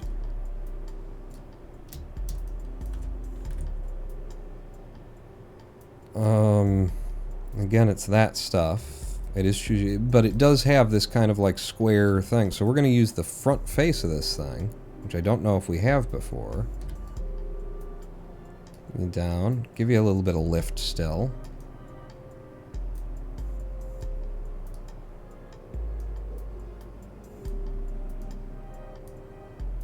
Maybe let you stand out. I mean, it doesn't though. Maybe if I did the opposite and didn't let it stand out at all. Oh wow, so now that I'm actually looking at the design of this piece, because I was just like, oh, that looks like a lot of cool stuff, I'm seeing it has a 5 1/4 inch floppy disk drive on it.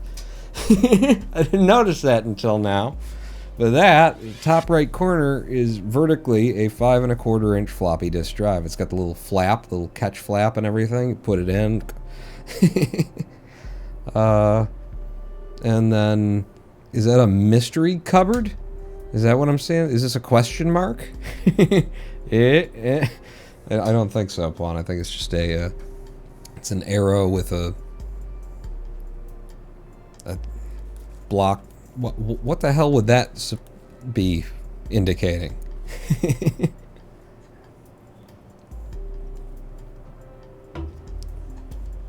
How thick is it?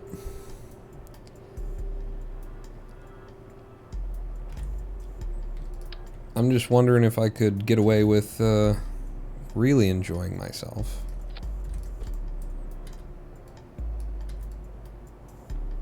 And putting 2 of them side by side.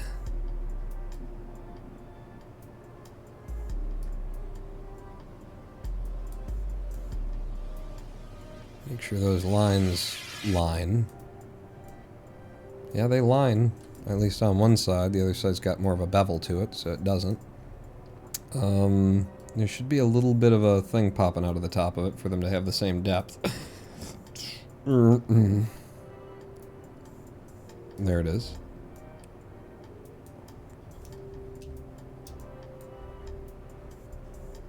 Yeah, have we done that anywhere else yet? Because I was waiting for a good place to stick it.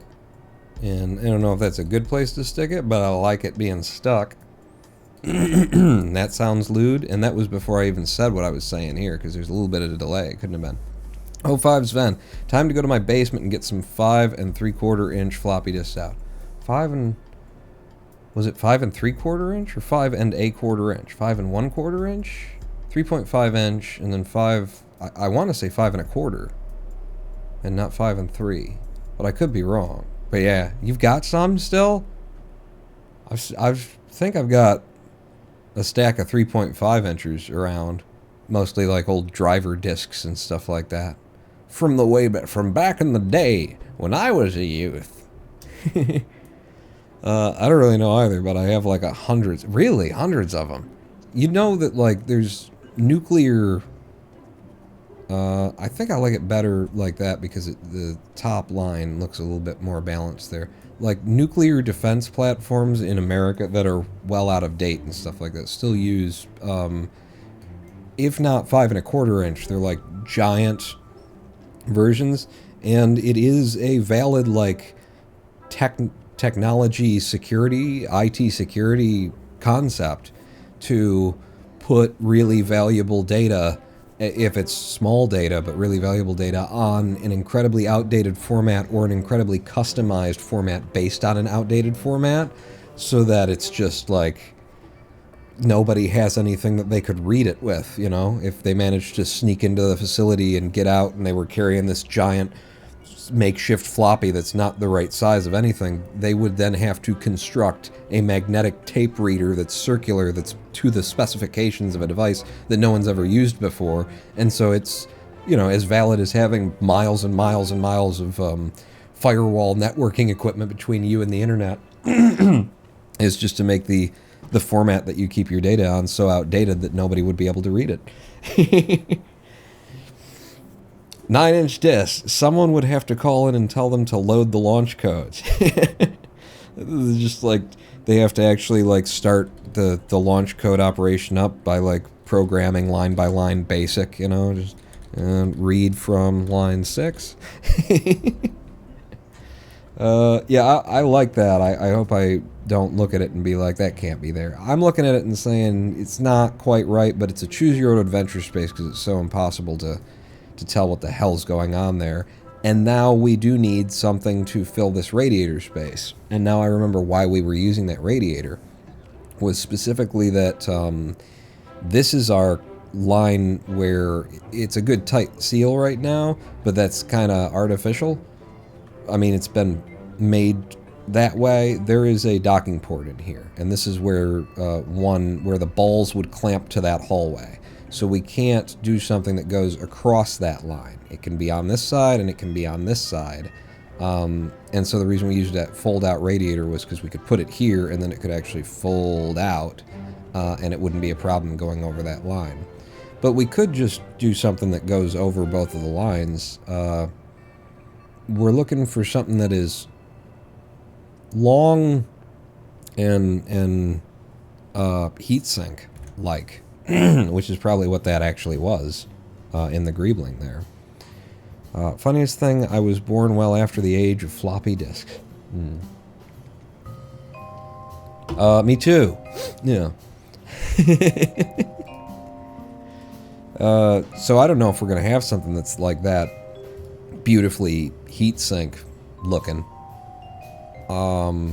We could do the isotope, the radioactive generators again, like a bunch of them side by side,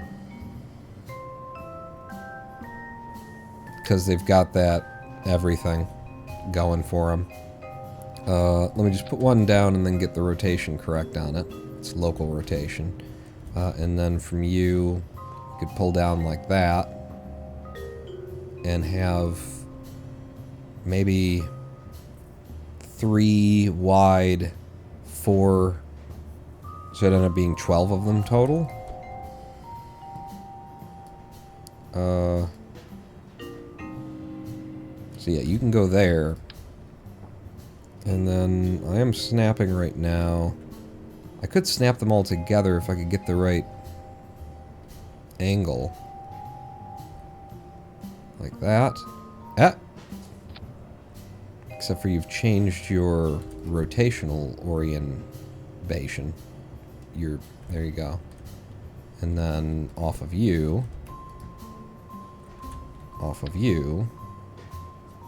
I'm holding Alt, and you've decided to change again on me. It's okay, because they went together. So 3 or 4. Oh, but then you need to go across there, Pawn. That was the point. Was that you can't bridge past that. So first off, do we want to like merge this together?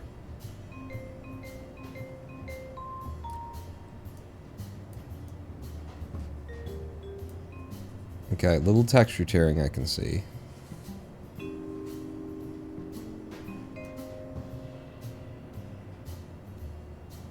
I think still a little texture tearing, but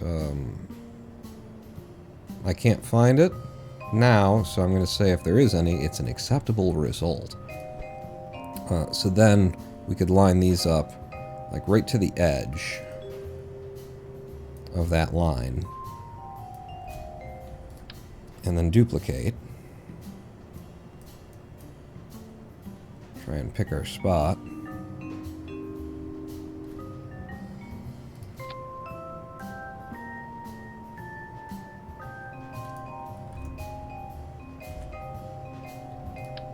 And then on this side, do the same. And just make sure that they don't bump uglies. If they're bumping uglies, then they could get in the way of us trying to dock.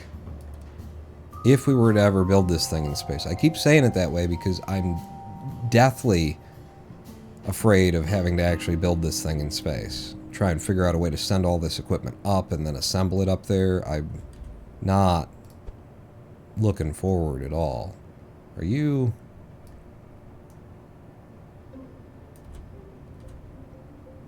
What am I even seeing? If you guys could stop making everything green while I'm looking at it, that would be fucking brilliant. There you go. So that works.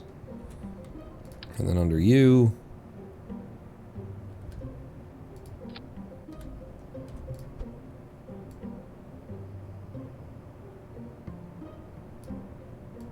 Get this lined up with the other. I'm not sure if this is the best, if this is the solution we want, but it is the solution we get. You know, like we're never gonna have Michael Keaton Batman again. We just have to deal with that, and so this isn't the Batman we want, or we deserve, or that we've had before and know how good it could be. But this is the Batman we get.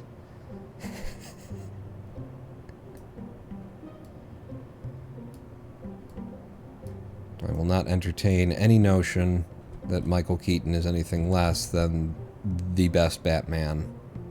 Thank you. End of conversation. All Batman, Adam West, you're great and all. You don't even count, really, Adam. I'm not gonna say you weren't the best Batman. You're just in a different genre of Batman that doesn't even... You don't compete in the same category with Keaton. You know, it's a different Batman. Batman Forever, best Batman movie. Did it have Michael Keaton in it? I seem to remember a lot of nipples and a lack of Michael Keaton. I don't know. I don't know, man.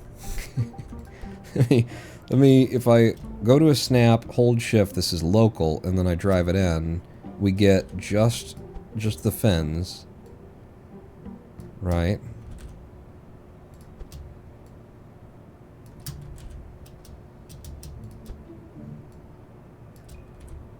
And then I could put a third line of them in. Wow. I mean, it isn't exactly what I'd want in a perfect world, but it ain't bad either, and that gives me... I can't actually grab them anymore without having to go inside, but hey, what's new? It gives me the opportunity, potentially, to do something where we occupy like a lot more space. Just give it a lot more going on. Ooh. Ooh.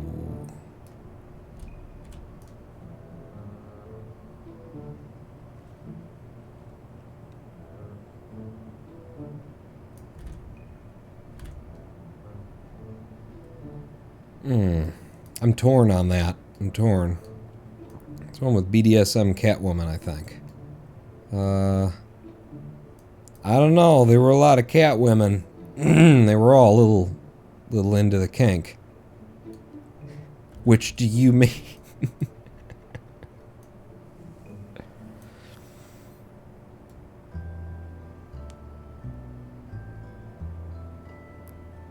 Val Kilmer Batman. Oh god. Yeah. Batman Returns. Yeah, where did he go? And can he go back? Is that allowed? Could we send him? I don't know. I can't remember any of these movies. Ones I remember had striking amount of Michael Keaton being awesome. Having a character, being a person, you know, that you could believe, being flawed in a way that suits the character of Batman. I remember these things. I do recall.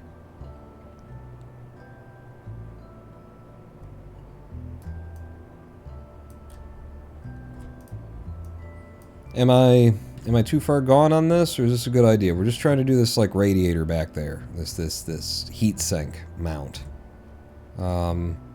Is this too much? Not enough? I could do another line of them, but that actually does seem like it's about the width of it. One that had the penguin in it. It was Batman Returns. One that had the penguin in it, I believe, then did have Michael Keaton. It was Michael Keaton was in two of them, and the second one he did had Penguin, Catwoman, I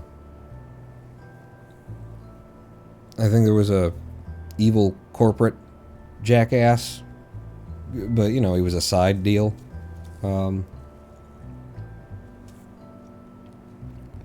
And it's such an interesting study if you take those two movies that Keaton was in, because Batman develops and grows across them in specifically, like, or at least maybe most notably, in his romantic relationships.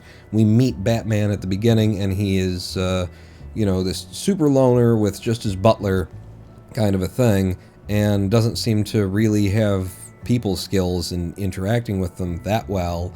Can only really interact with people on a false basis anyway. You know, it's got to be a lie. It's got to be a face that he puts on kind of a thing. And then he falls for this Vicky Vale, was it? Vicky Vale, this journalist or whatever.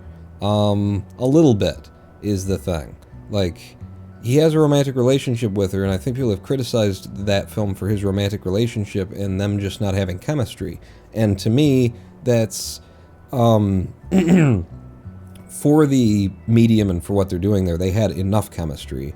But I like to take that and then go on to the next movie and say that the lack of chemistry actually works within like a world that is being built and a character that is being built in Batman, in that he found someone who he was interested in, who he found interesting, but he wasn't like really hot for, you know, it was just like something, and he's slowly breaking out. And then when, you know, he and Catwoman start their relationship, these are two people who are fucking on the same level, on the same wavelength, who are hot for each other on all of the, you know, instead of just a curiosity and, you know, maybe just a purely physical vein kind of a thing. These people understand each other. They both, you know, there's just this evolution of his ability to interact, and he's growing across the two movies to the point where he could have a relationship that was truly loving. And then, of course, he's Batman, so he doesn't necessarily get to. But, you know, there's this, and it's a subtle growth. It's a subtle under the layers of the big, flashy, funny movie going on. But I like it. And I also feel like you generally get the best acting that you're going to get out of anybody under any circumstances when you take a comedian or someone with those comic sensibilities and demand that they play it straight. Almost the entire time. Let them have a couple of little pops through of their funny weirdness.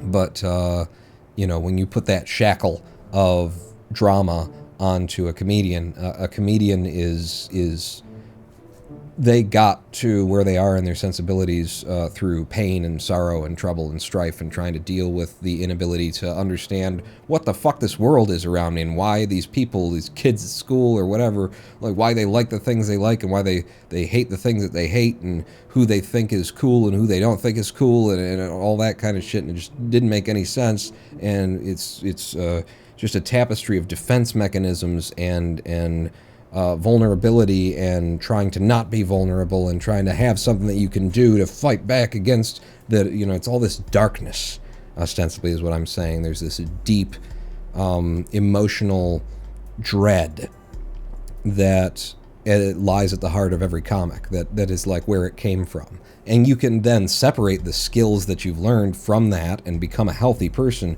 But I feel like in order to be, you know, a truly good comic, you have to start from a position of psychological imbalance, of like the experiences of your life left you scarred and tainted, and your only defense mechanism was making people around you laugh and distracting people from the things that you were awkward with by then turning it into a joke really quickly.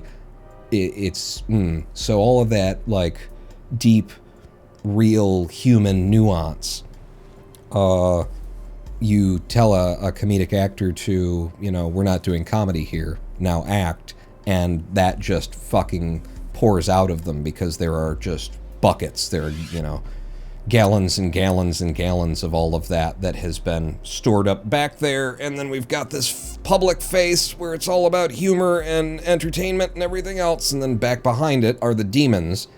And when you tell them we're not going to be making any jokes today, now act, the demons come forward, and then you have real human characters that just, you can feel them in your teeth. Max Schreck. Who's Max? The Tim Burton Batman.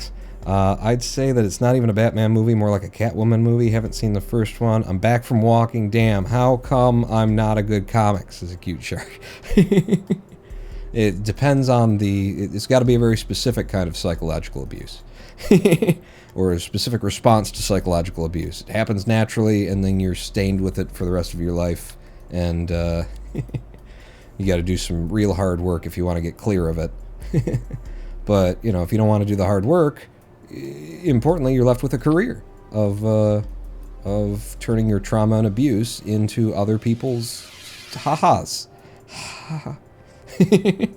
Wait, what did you do? Pull this back off because you fucked something up. I need you to grab that again. Do I want to put a third layer in there? What I'm noticing is at the corner of this, there's like a little circle-y kind of a right there, and then there's all the rows going. There's 1, 2, 3, 4, 5, 6 heat sink rows. We got 1, 2, 3, 4, 5, 6 heat sink rows there. I wasn't specifically trying to do that, but we've kind of ended up with it. Like a tiny little, but it's a circle kind of a thing is what's required at this point in our lives. Rotation servo? It'd be good to have some servos on here. We could name it Tom. Because Tom Servo was Mystery Science. It's one of the robots on the Mystery Science Theater 3000. Okay. And then if you experienced enough trauma as youth, then you won't even have to explain your jokes when you tell them. That would be... this could work because it's got that nice little embedded circle there. The circle itself is actually like in the radiator. So if I just have this right at the top level where it's just peeking through, it's not peeking through anymore kind of a deal. It's still peeking through. You need another pixel. Fuck it. That's close enough for a pixel.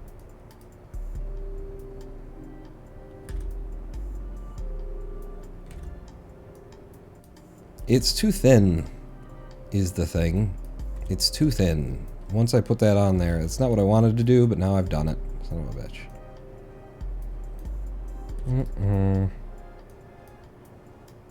It's too thin, but I don't know that we need a whole nother layer of these things. I think maybe I just go back to an even spacing on all of those fins, and that makes it wide enough. And then I can put that on. Yeah, it's almost as though I didn't press the 2 button, which I absolutely fucking pressed. Now we have to Control Z and wait for the game to consider its life again. There we go. I'll just hit it a couple of times for you, Kerbal. Okay. That gets us more of the width we're looking for. I just wish it, like, all stood off a little bit more. God damn it, Pawn. What? God damn it. Now you've said it. What did I do? You've gone and said it, haven't you? I didn't mean to. You said it, though. So what? So, but it can't extend over one or the other. But you've gone and said it. What the what? Go up. What's your grip strip size? No, all of the wrong directions. Jesus fucking Christ almighty, on a handkerchief with a thing, and then there's people, they were there.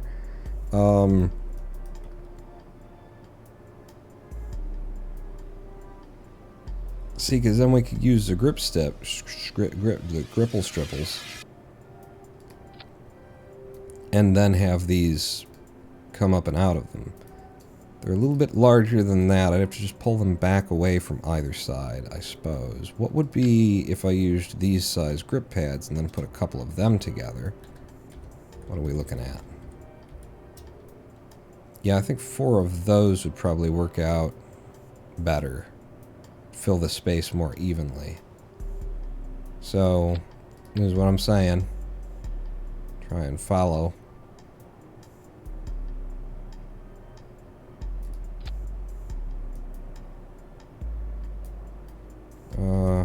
Throw that off.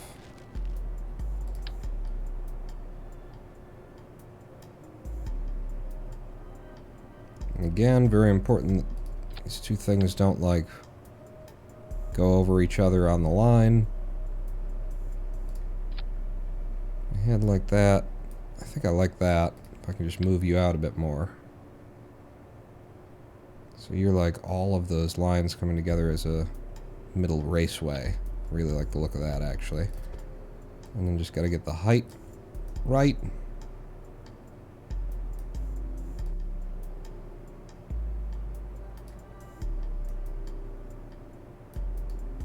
It's gotta look like it maybe is correct. You guys got any gap between you? If you would just seriously stop making everything green whenever I hover over it. There is a gap, and it looks to be in the right place. And I think we've got some room for error on that. So that's that, and then in the interior here, it doesn't even come through. Oh, well, it does, but who gives a fuck? Deal with the interior later. But so then that gives us a lifted space from which we can have those radioactive MacGuffining. So let's see if we don't get lucky, and if I went on a local snap and I held shift and I pulled it out by 1. If this doesn't end up looking passable anyway. Trying to get a grab on them.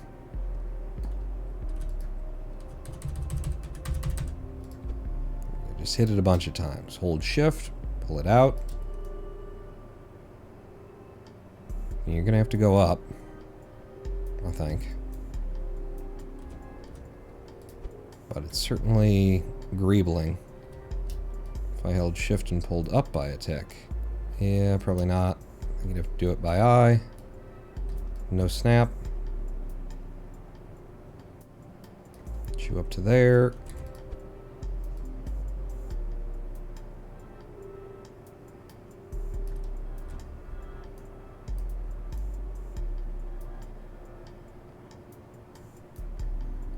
What about the color of these? There's a circle variant? I didn't realize there was a round variant. Things that would have been helpful to know hours ago, I can make them round. I mean, we don't want them that way now, but fuck me. Okay. Thanks everybody in chat who didn't... No, just make it your fault somehow. Did you know you could make them round, Paul? All the times you've been looking for, shift. Pull you out. I got you. You don't got him. No, you still don't. Nope. That's you. Gotcha. Hold shift. Pull you out. By the way, Pawn, did you know you can make them round? Dan Bear Pig 82 with the raid. Welcome, Dan Bear Pig. I saw you streaming the other day, and I could have swore there was Was it a tweet or was it the description or something like that? And you're saying, I want to raid. He's doing the MST3K. It was a tweet. I saw a tweet. Thank you for the raid. And thank you for Kieran. I'll get it. Next time I'm wrapping up and you're online, we'll even out that karmic debt. Welcome in Dan Bear Pig people. Oh my God, it's the boars. The boars are coming again. Come on now. I'm not 1,000% in love with this radiator, and I feel like it's kind of an important greebling piece, but we're gonna be done with it anyway. We're gonna just say we're happy with it, and see if we can't bring ourselves to believe it. So let me just raise that up, and then I can zoom out and see what horrors we have beset upon man.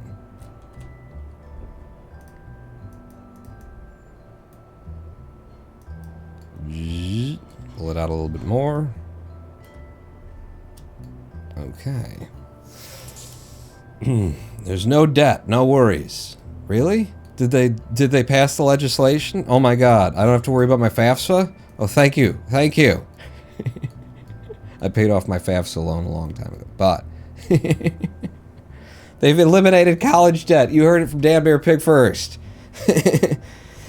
Oh, FAFSA, federal, fucking scholarship assholes. FAFSA, the government student loan. You get money, and they like just have to give it to you or something like that. I don't know. And then they gotta like give you a certain number of years. It might be more than just a year, right? Once you leave school, whether you graduate or just decide I'm done with this shit, like I did, they still are required to like give you a certain amount of time before you have to even start paying it back, and there's no interest, if I recall correctly. There's like no penalty. At least there used to be. Free application for federal student aid, FAFSA. Yes, that's it. I wish. Gonna have to start paying that again now. But at least I remember in my day, I could have swore there was basically no penalty to just ignoring it.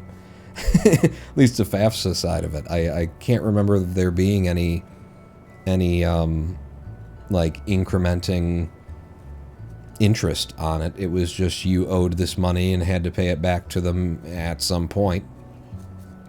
I don't know. There's got to be something.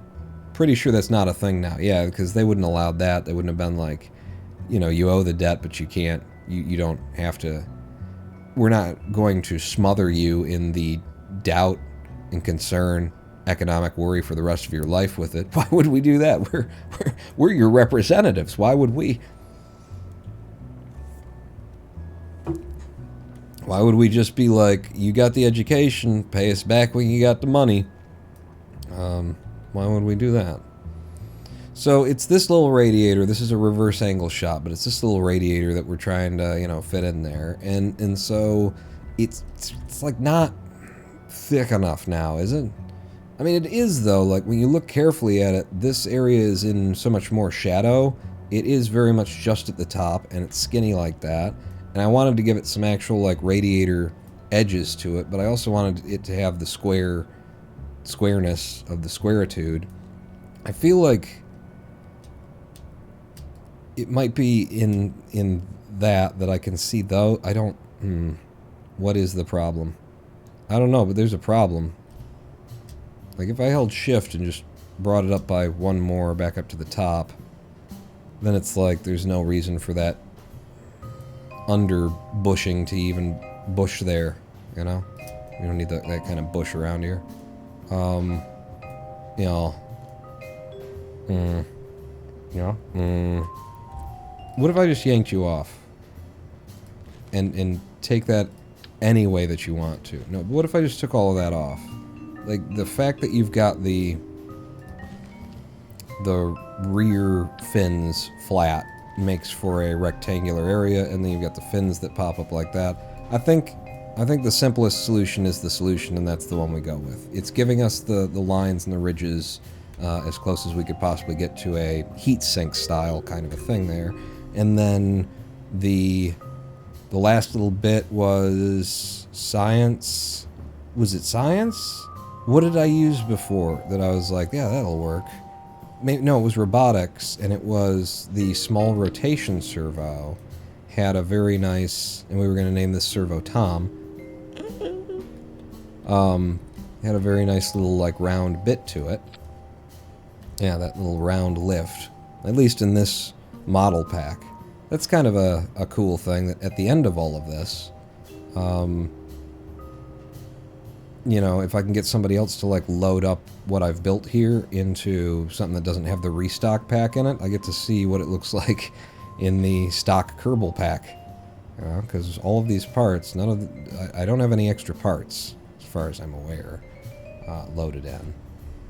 But so that little circle bit was going to be, because you see that little circle bit there. There's a little circle that's eaten into the heat sink at the corner.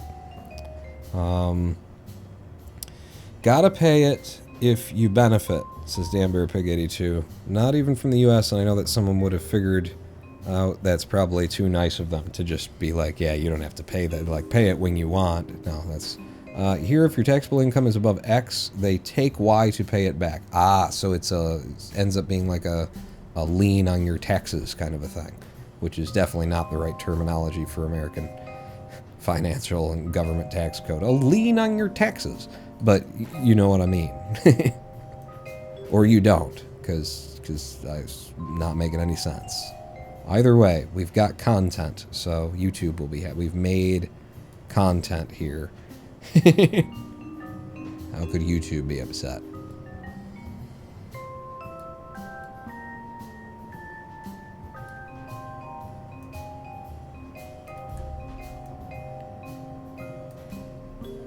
It's a bit high. It's a bit making a thing of itself. It's a bit, hey, here I am. Look at me. If I were to embed it back down to the point where it's just not. See, we were moving at such a pace. We were killing it earlier, and then I got into this, and I mean, I feel like it's a pretty important greeble point where it's like there's no question about what we're looking at here, and it should look as good as it can for what we're trying to do. From afar, I think I just fell in love with it. I think I love it. That little circle there, it's not super well represented. Hang it, so my brain just went, are you stupid, Pawn? And we don't really need to ask that question anymore. But like, what about that? Right? Like, I don't want to remove that part in case this doesn't look better. But what if we just took another one and, well, let me get the rotation figured out again. 3 on the rotation, and then we're snapped, and it's a local, and that gets you straight up and down. But then out to here something, and then drive you in. Alright. If we have to control Z, we'll control Z.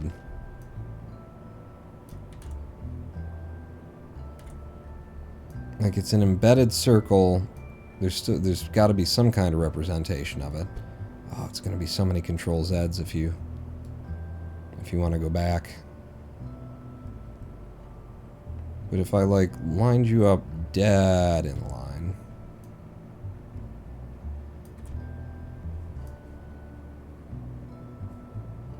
I'm just trying to get an idea of whether or not I think it's passable, whether it's worth even going to the next step, because every time I hit Control Z, it's like, you know, several seconds of waiting.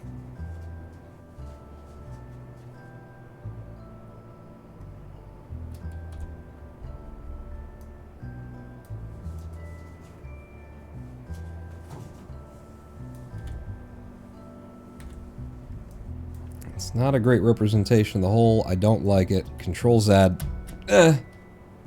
Wait. Wait. Control Z again. Wait. Wait. Control Z a third time. 1, 2, 3, 4, 5. Okay, so about 5 seconds, and then we're back to where that was in there. I think I'm going with that. I don't hate it. Don't love it, don't hate it. Okay. Is that the entire bottom row handled, though? It seems like there needs to be more happening underneath that.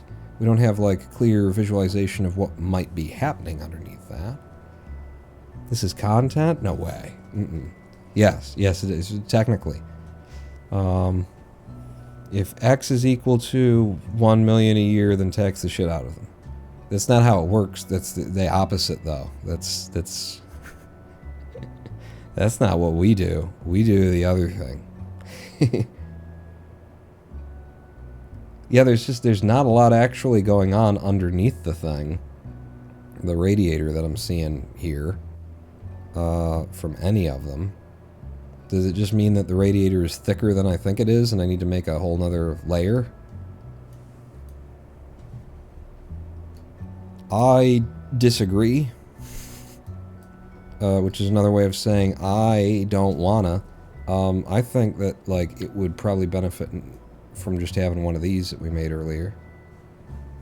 Oh, but no, it won't work. You'd have to do it twice because, again, we're crossing over that line. We're crossing over this line, which is a place where we'd have to, like, connect multiple things. All right, well, if that were the case, then you'd do this. Try and get it straight with the other lines. And then you'd get another one. Flip it over. It won't. Ah, no, that does. Okay. Guess where this should go to try and line up with it. And yeah, you're lower than that. Okay, and now you've lost your everything.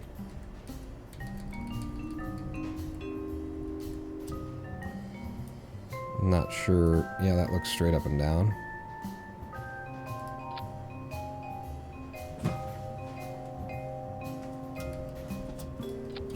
And then I'd have to grab you for some reason.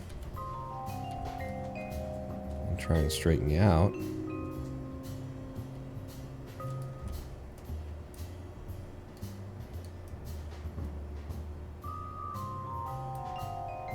And grab it again. Don't snap it. Put it here. Drag it out. And then with you, can I do an absolute snap on this? Yeah, I don't think so because everything's so weird and wonky.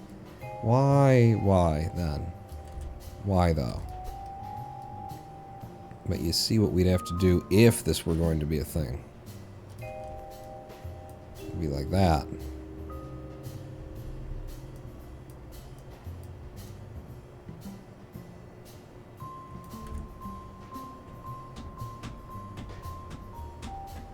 It's a very important part in the greeble, if you ask me. And I know no one is, but you are, because I'm here.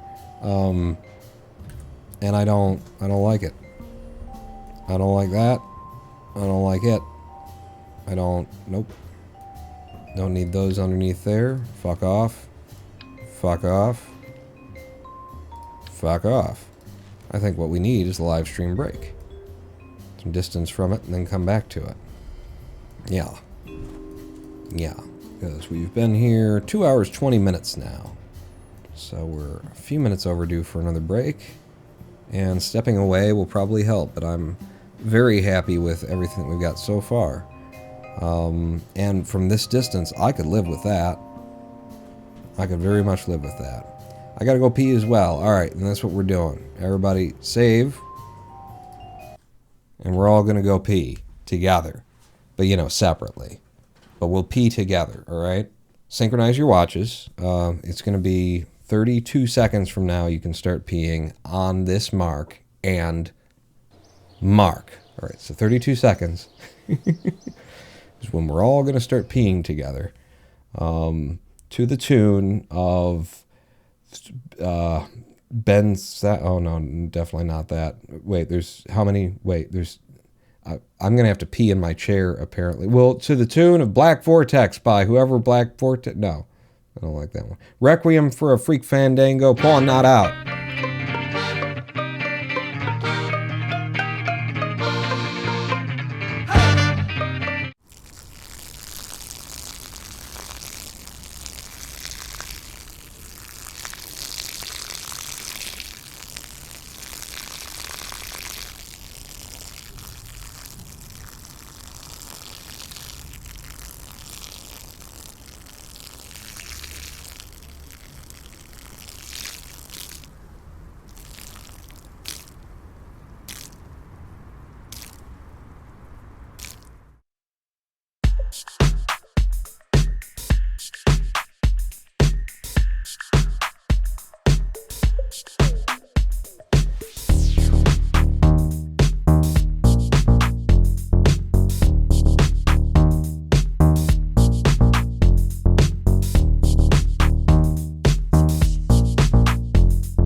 Hello, I am the Ronan Paul, and welcome back to twitch.tv/Ronan Paul live stream here on twitch.tv/Ronan Paul. We're in Kerbal space program, the music is going off, and we're back into the space plane hangar. That's how quickly it happens. So quickly you can't even say space plane hangar correctly. Mic is on. The mic was on for the peeing, yes. No bot, not even here. Nope. He checked out for. I went to start the live stream, and apparently the server that runs the bot was just down. And also, Kerbal, are you crashing? Is this you crashing? Is this what you crashing looks like? Are we crashing? Does this look like a crash? No. It was just struggling to load in the 1,276 part count. Now that we're this far into the greebling of the Mystery Science Theater 3000 Satellite of Love. Yeah, there she blows. Oh, but she does blow, doesn't she? I was actually thinking once we get maybe one side done, maybe we do a Sunday, a creative build day where we're not doing this, because I could use a break. I use a break, go do something else. Creative build day, and I feel like it's not it's not enough creativity in it lately for me. It's a lot of just reference photos, and the creativity is trying to come up with a way to make Kerbal parts look like the way that this thing's greebled. But I did come to a conclusion during the live stream break. One of the reasons why it was a late return involved some kittens. And they are jumping around and batting at the green screen now. They've all broken through my barriers and they're in. But I did come to a decision on our heat sink area. This heat sink that we see in the reference photo that we're going by over here, and that is that that's fine. At the very least, I'm just walking away from it, and we're moving on to the final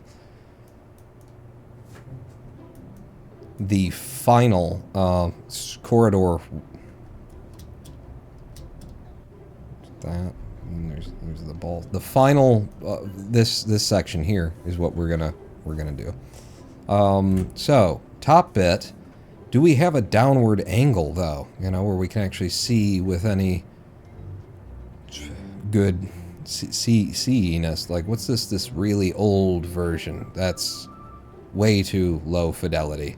So I guess we're just going to be looking at upward facing angles here and trying to make decisions from this same reference photo that I've been using so far. This image is reversed. Do we have the other version where it's not reversed?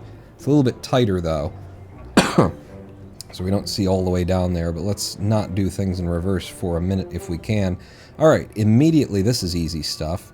And we see that there's a big long pipe that goes along there. I'm thinking that's going to be our fuel ducting again. Fuel lines for this big long pipe that goes along the top. We got 4 balls, and we've got, that's definitely a goo container. And then one of those might be another one of these black things. Although I shouldn't have used the ore container that we used there, so maybe I won't use it there. But yeah, that's a quick one. That's actually got some stuff to work from.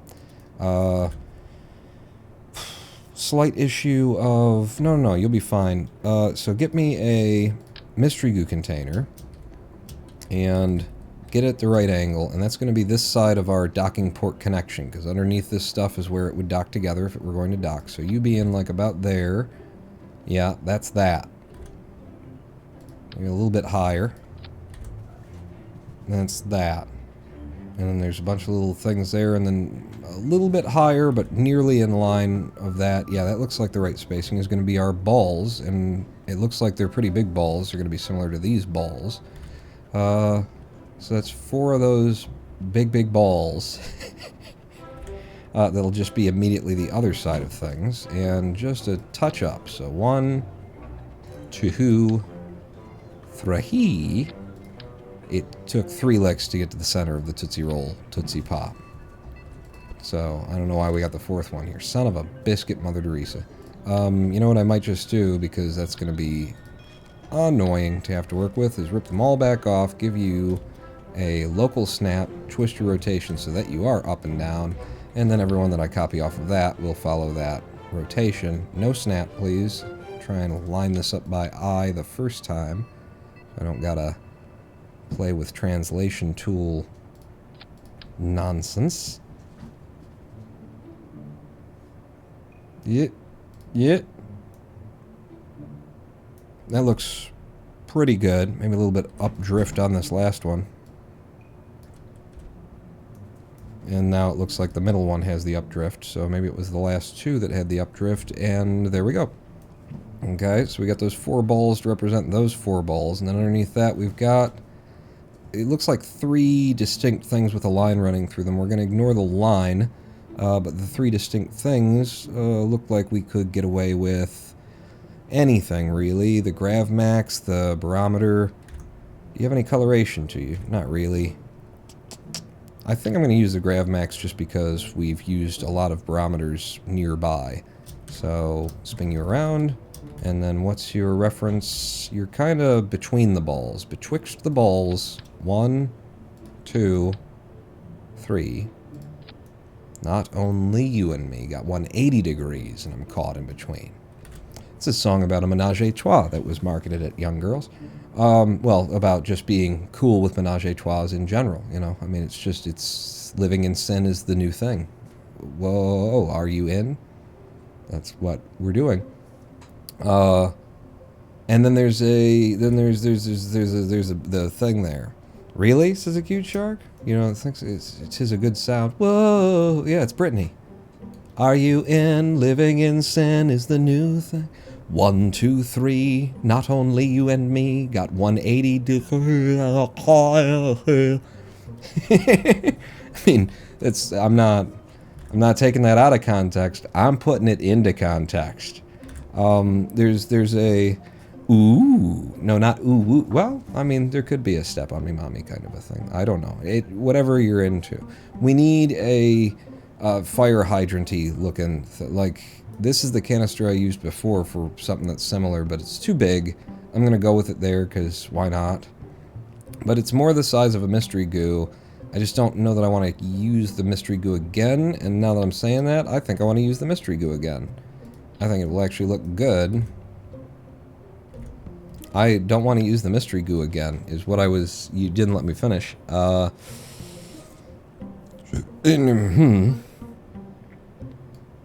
else have we got? I mean, these do... They would... We're going to have a lot of radioactive electric generation on the craft. Oh, no, that's the part right there. Thank you. In fact, so what is that? That's a xenon gas fuel tank. And one of the smaller ones. Gimme it. And then flip it. That's exactly what is wanted there. And then we'll just remove the xenon gas from it. And yeah, that is perfect placement and everything. So yeah, that's like that whole area is just taken care of, except for the fuel line that runs above it, which actually means that this probably wants to come down a little bit to let that fuel line get past it, which kind of sucks because I'm happy with where that is. Maybe I will do the fuel line really high. And we've got a pretty good solution for the fuel line stuff now. Well, that we used for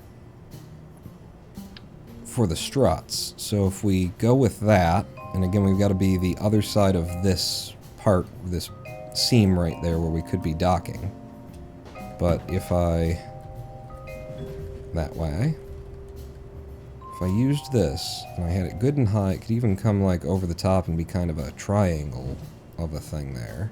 Don't, whatever you're doing there. But if I dropped that, and then I got rid of you entirely, and let's see where that is and what it's doing. It's not super desirable.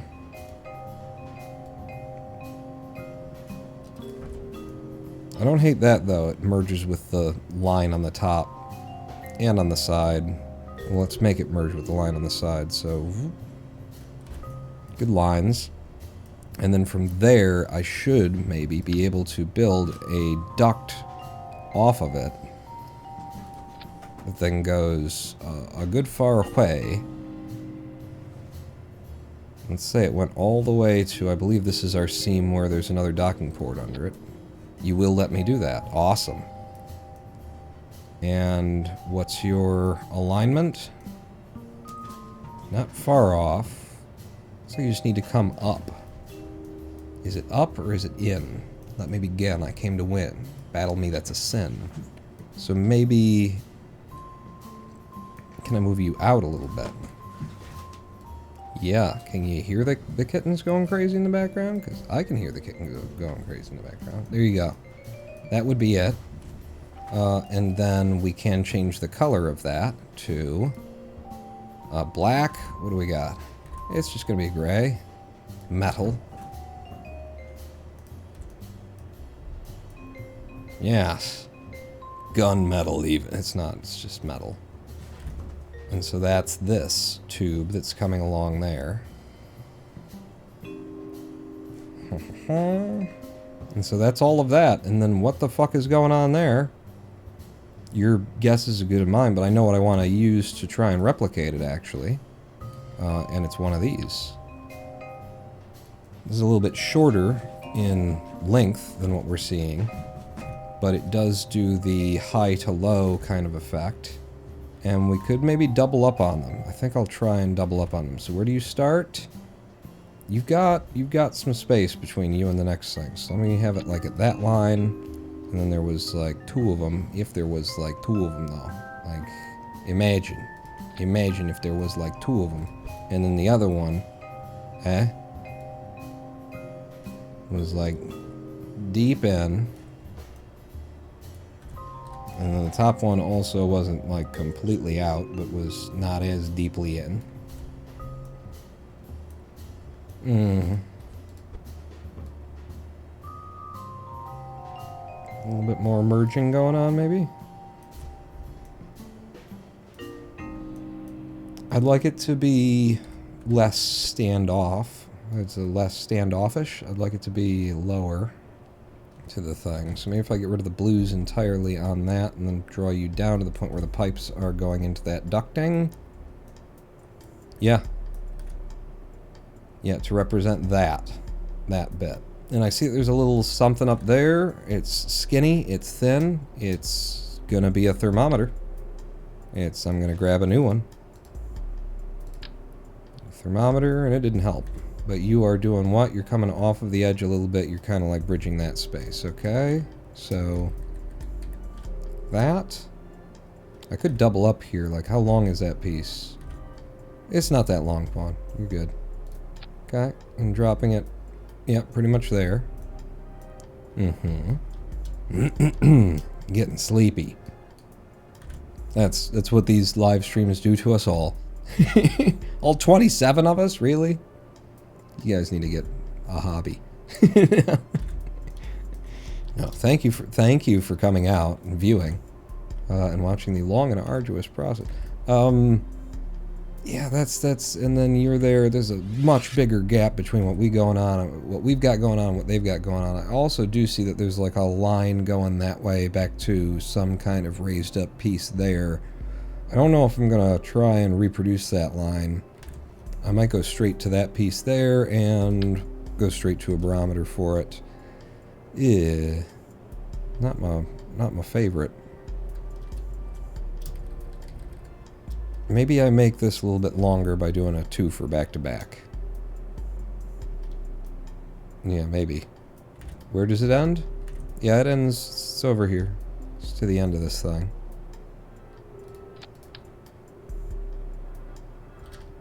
And that would be interesting. You know, because it gives us that, like, joined bar in the middle look.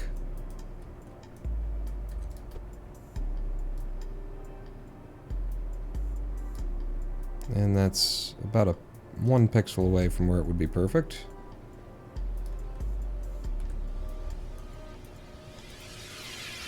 I don't hate it. It takes one piece and turns it into what seems like an entirely different piece, even though maybe it's not exactly what's going on there. It's something. And then there's I think I'm going to skip all that little minutiae bits and go to this cylinder that's standing off. I'm going to go take a nap, see you all on the VOD side. Thanks for coming out, a cute shark. Have a good sleep. I have a hobby, watching your stream. This is my hobby. Yeah, there you go. So, a magnetometer boom would be perfect, actually. We could never extend it or else it would ruin everything. If that little piece is ending where I've got it ending there, and then it's not in line, this is lower, and it feels like it would be kind of in the center of that thing there, would be that boy. And we're actually supposed to be, like, here's our sombrero, our squished sombrero, which is this piece, and that's how far out we're supposed to be, and this is how far out we are.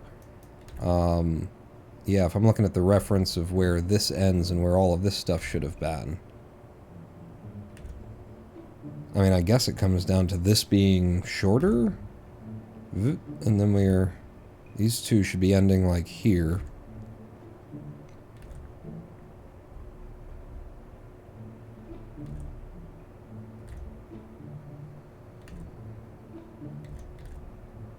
And that should be in line with it. Yeah, it is, kind of. It's just not long enough. Still not long enough. We definitely consumed a lot more space with this area than I think is in the original model as well, but size and spacing is rather difficult here. If I were to do it again, and bring it all the way up the last time. Or somewhere near all the way up, anyway.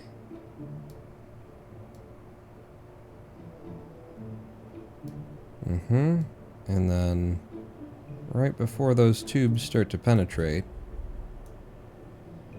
Yeah, I liked it better the other way.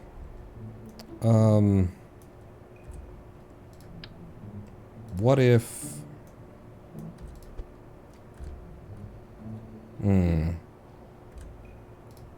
So here's what I want to look at here is like if I had you into that. Ooh, okay. And then flip it over and then join these tubes up in the middle. Oh, I went into a snap mode there.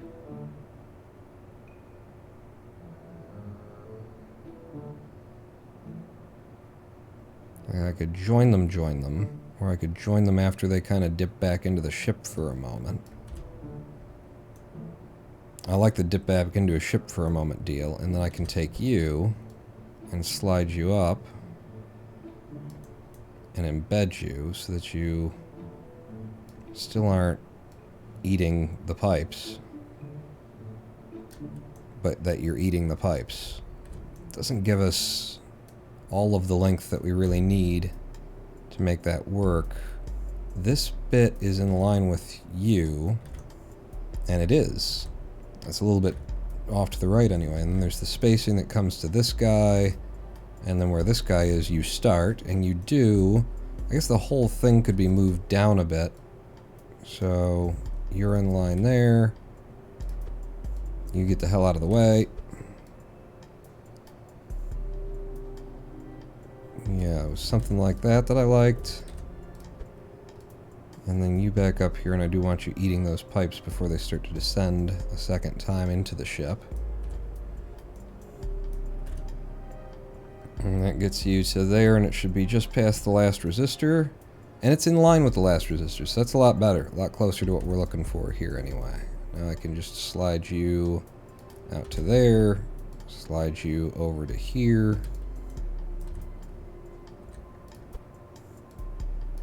Maybe a little bit more merging on that guy.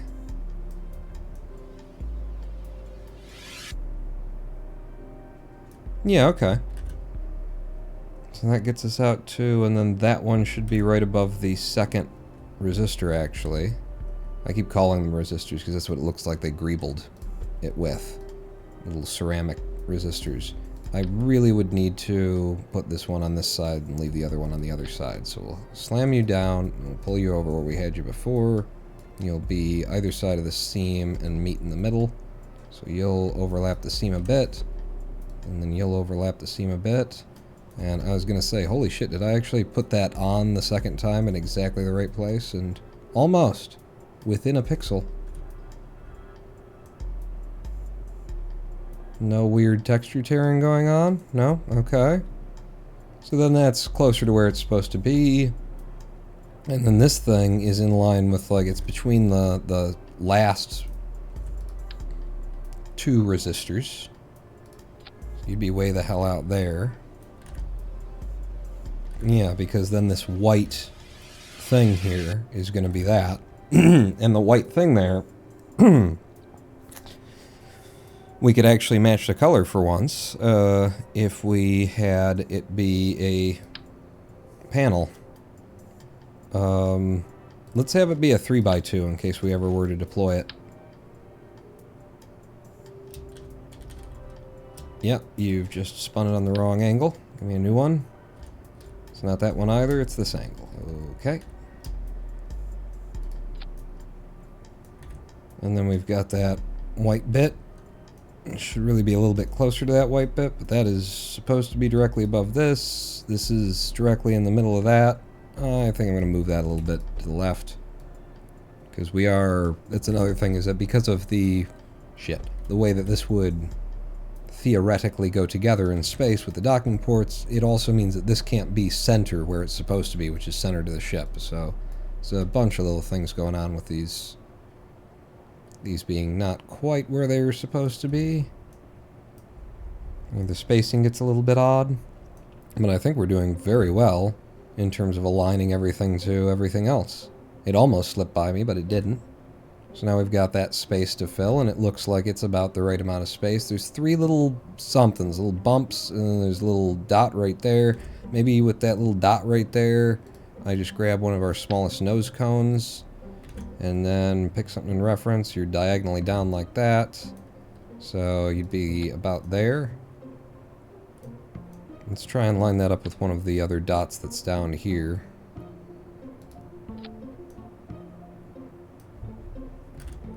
Let's say, I mean, that's too much of a dot there. In fact, yeah, let's go ahead and get into the minutia of that one. Because it's a tiny little wee babby dot. But now we've got it. I like that. But the 3 above it, 3 things, and they look like they could be generic science MacGuffin. So what kind of generic science MacGuffin do we want to use? It's got to be the small stuff. Use a gravioli. And maybe the gravioli detector. Yeah, you're kind of up left of that. Would be the one that's standing upright and very proud and making a big statement of itself, because it does look like, it might just be the lighting, but it looks like this is a little bit taller than that, is a little bit taller than that. So then this one, could use the seismic accelerometer. It's just so yellow. But if we didn't use things because of their color, then we wouldn't be using a lot of things. Let me tell you.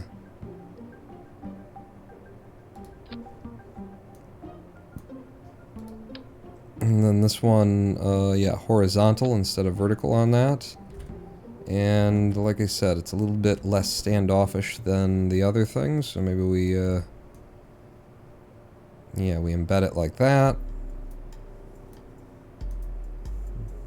Yeah, I don't hate that. And then the last one would be the smallest, the thinnest, and the leastest, which would be the thermometer. We're using so many thermometers now. It makes me uneasy about how many thermometers we're using. But then in line, and this one is pretty much just dead in line of you. And it's closer to you than it is to the ones, but we'll just keep in sort of the spacing that we already had there, I think.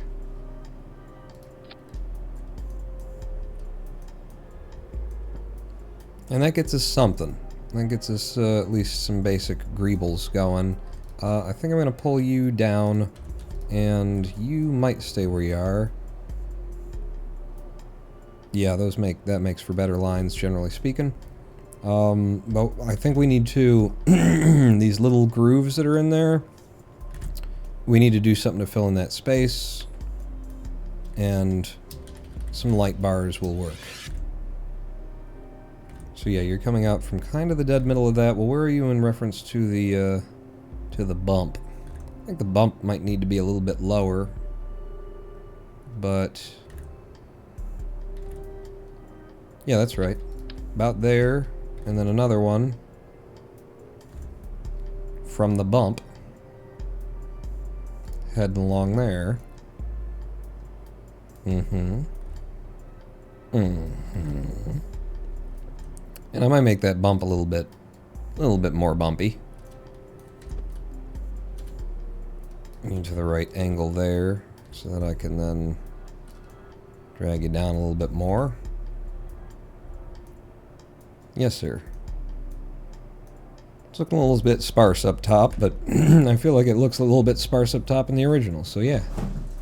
Uh-oh. Cat's knocking all kinds of things over. So that gets us halfway through, and we did all that. It's come back to life in like 20 minutes. We did half of it, because it was just like easy design. Good. Some of this stuff is like, I don't know, and some of it is like, no, I know.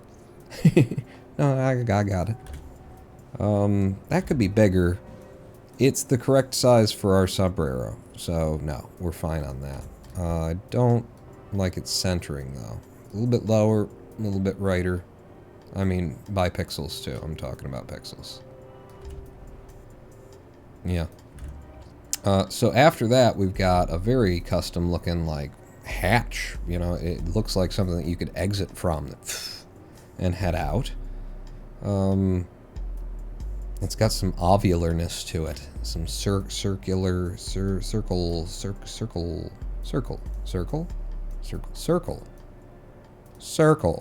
Remember when I discovered just a couple of seconds ago? This will be entirely the wrong color though. But we should at least, you know, tip our hat to, after all of this build, I finally discovered that you can turn these into circles. Yeah. Wrong color. I don't know. Like we said, like color can only matter so much here. And I like the texture of it. It gives us something, especially if there were like a strut moving between the two things somehow, because we see that happening here. I doubt that's going to be possible, but I'll take a couple of milliseconds to give it a try. So, you like this. I think one more to make you flat. Yeah. So if you're from here,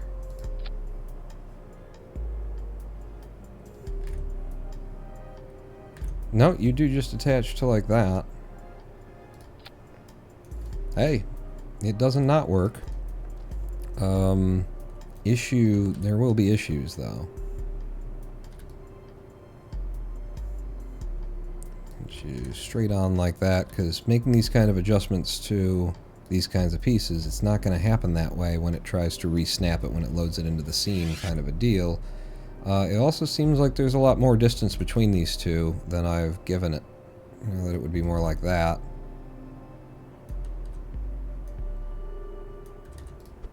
Okay, so maybe I push you in a bit so that I can get this to look like it's flat with the ship. And then I gotta just try and get the height right, or else it won't snap over the top of it. So if we come in from this angle, kinda looks good. Can pull you up a touch more. Yeah, I mean, if that circle were white instead, that would be the only improvement to that, but I think that's pretty good. I would be concerned about how that would snap back to itself in the long run, but I don't have time to be concerned with that, do I? I'm moving and grooving and shaking and something. I'm a man of the millennium. Turned on and somethinged off. Jacked off. So now I'm looking at the things that are next to it. I'm just seeing like generically bright, high something that's up there that's next to it. And, you know, something generically up there that's too big. Boy, you know, like if this hatch were actually that, it'd be kind of more in the shape of it. Let's go back to the other shot that's reverse angle, but we get more. Yeah. What do you guys think of replacing that with this?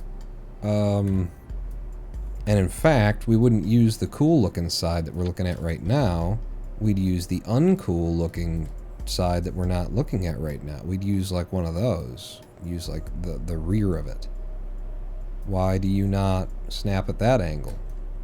Don't worry about that though. Oh, okay. I kind of need to, because I need it. Yeah, so no. That's just a no from you, that you'll snap it. Alright, well, I can make it happen anyway. Do it myself. Do it my damn self. I'll make it flat. Looks pretty flat. Alright. Grab it. Pull it out. Because then if this were the thing that were here...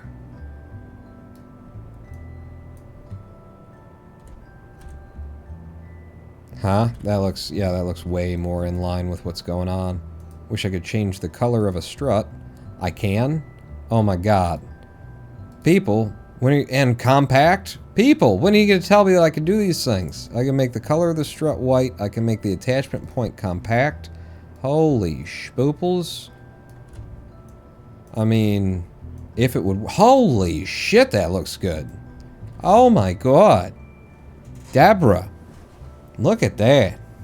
That's some shit right there, is what it is. And then this would actually probably, now it could be closer because it's got more of the original length to it. And then I could pull you out to the end like it looks like you are. Holy shit. This is what I'm talking about. Things I didn't know I could do. All the way down to there, snap in. Yes sir, yes sir, yes sir. How exactly does this get into space? It's pretty big, says Rhinestone. Yeah, I don't wanna have to think about it, but I did design it with that in mind. I just don't wanna actually have to do it. But the balls, each set of balls is one object. I'll walk you through it. Each set of balls is one object. So these connect to the hallways via docking ports that are here, right on this seam. So you got docking port that ends right there on that seam. So ball entry, that's all one piece. Then you got this bit, that is also in a docking port, right there. So then the idea is that basically everything from this side off is a thing that goes up as one piece. Boom. One set of balls. The other set of balls, same situation. In the middle, you got this long stretch of piece that would need to attach via docking port on this side of these balls, attach via docking port on this side of these balls, and then for the hallways that are here and here, these can actually go up in 4 different pieces because there's also a docking port construction in there. So that's how it could theoretically be taken to space and put there. You just got to figure out a way to push these massive balls up there. Everything else is easy. It's just a cylinder kind of shape that you got to shove up there, and it breaks into multiple pieces. You know, so the only engineering challenge would be, how do you get your balls up there? You know, how do you, in what way do you grab and lift these balls? I had no idea that was a thing. Is that a restock thing or is that stock? Boy, I don't know. I don't know, because I've just been using restock, and they could be lying to me.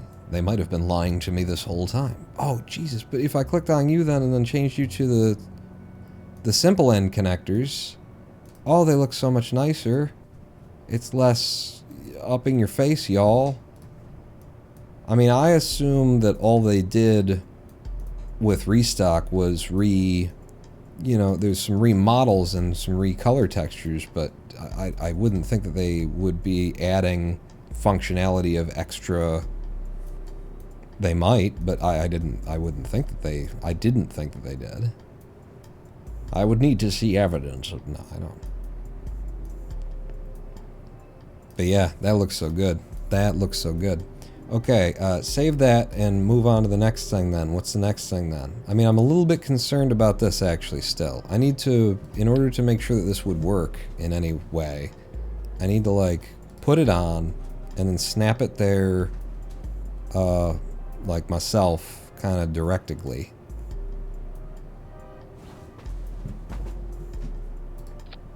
Yeah, because of that. And that's the issue. That's what I was thinking would be the issue. What if I came off at this angle here and went past and then went to you and snapped in like that? No. Because it's a height kind of a thing. At the bottom of you like that and then went to this, but that's not going to give you the look that you're looking for anyway.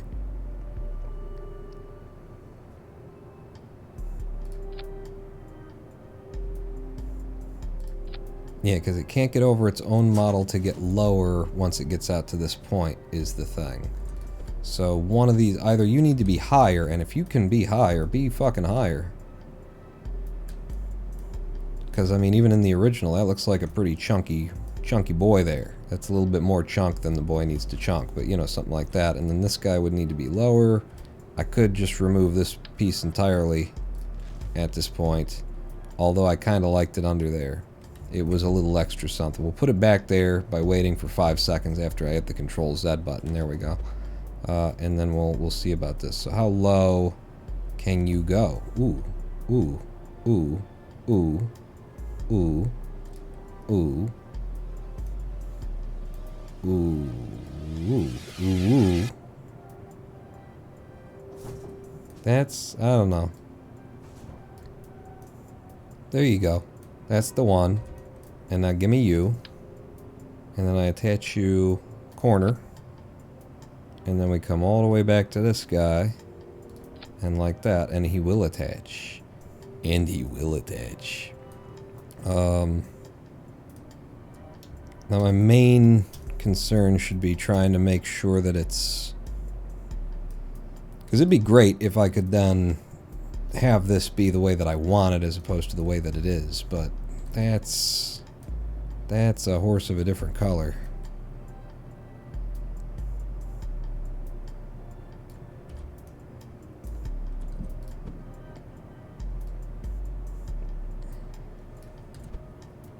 Like, I would like to do it. I'm going to try anyway.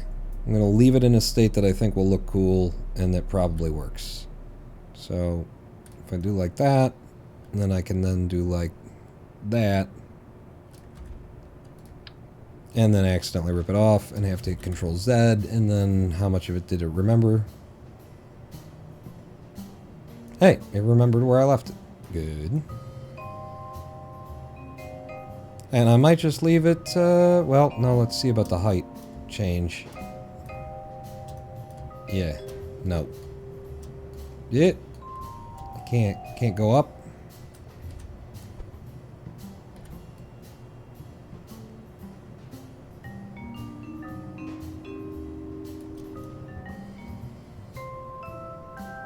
I think that's about as good as I can do that and have any hope that it might work when the object is reloaded into a scene. In fact, can I go up just a little bit more and still feel good about it? Yeah, that's what that's gonna have to be, is that. Okay, now get off of that, because you spent too much time getting it. It looks beautiful, and it's a very, Jesus, it's a very important part of the build. It's an eye line grabber. But we need to move on to something else. Stock for the paint drops options, I believe. That's what I'm assuming, is that the options are there, and then... Because there's some stuff in Restock that they haven't, at least in the version that I've got installed, they haven't put in additional options for. It just doesn't change, so I presume that they're just doing texture and modeling work, and not modifying the paint options. Not modifying the ability or the availability of additional paint options. Alright. Need to get some momentum. Oh, this isn't called momentum. This is called Stroh's. Sorry, everybody. So that's my bad. I didn't mean to... Yeah, I misled you. Okay. So... Oh, fucking brilliant. Look at that. Look at that. What the fuck is that? What the fuck is that? Huh? What is it? I'll tell you what it is. It's a fucking science arm. It's one of the science arms. It's the light scanning arm is what the fuck that is, baby. It might even be the medium scanning arm. Yeah, it might even be the medium scanning arm. Do you have to say it that way? What do you mean? Gotham will never be this. Okay. I don't know what your orientation is. Oh, okay. I can see. So, yeah. Down like that. Yeah. No, it's the light arm, isn't it? It's the light one, but hang on, because maybe not. Maybe if I just get it low enough down to the edge here, there's no other option for that. I mean, it's definitely that, but I think it is the smaller of the two. Light scanning arm. If I just... Nope. Nope. Yep. Straight up and down, it is.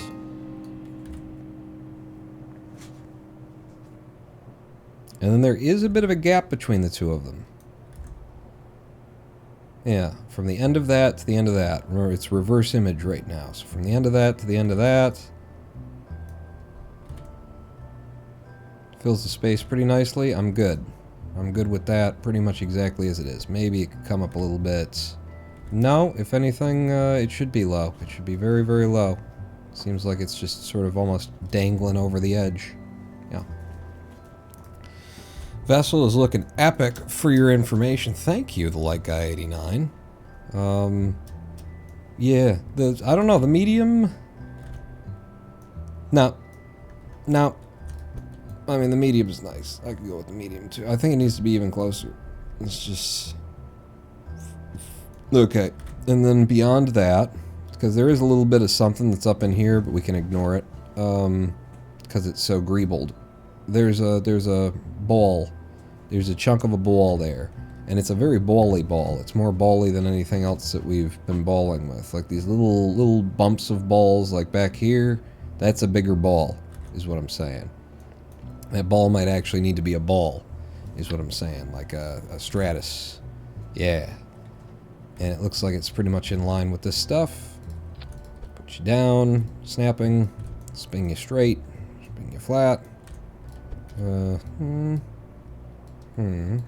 No additional color options there. We could leave the monoprop in that one, right? We left the monoprop in that as well. We'll want some monoprop. But it is half embedded is the thing. And with it being half embedded, I look at the size of that and I look at what this is looking like where it is. If I embed it by half, it's going to look a little small. If I gave it the big boy, the Stratus,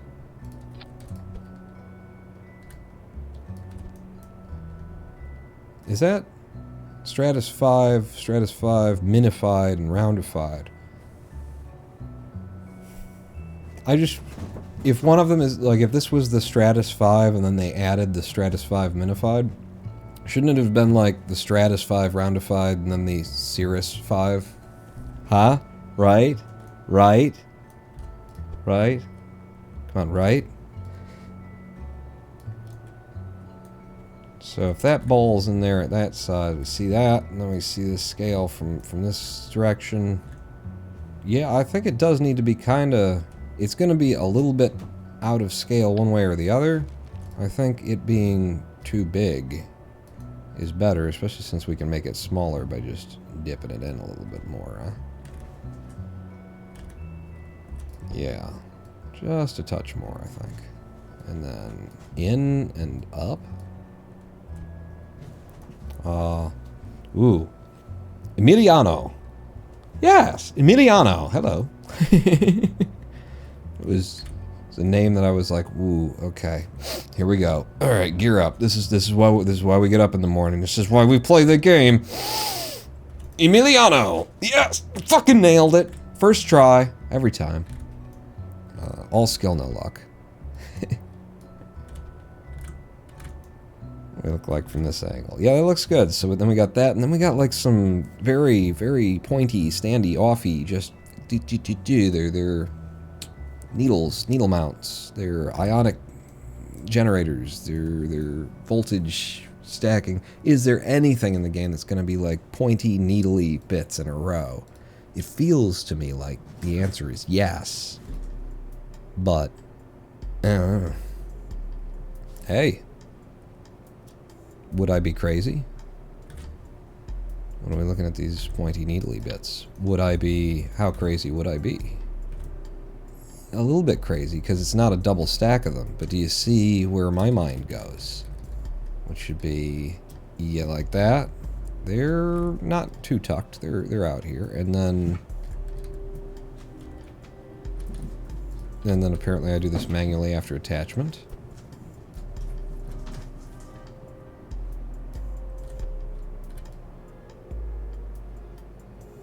Huh? You see, do you see? Do you see? And then...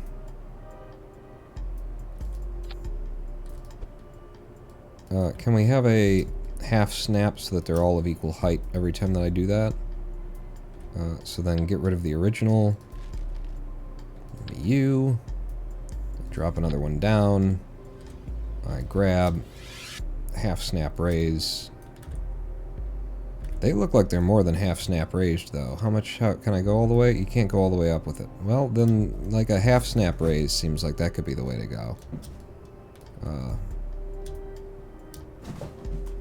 Shit.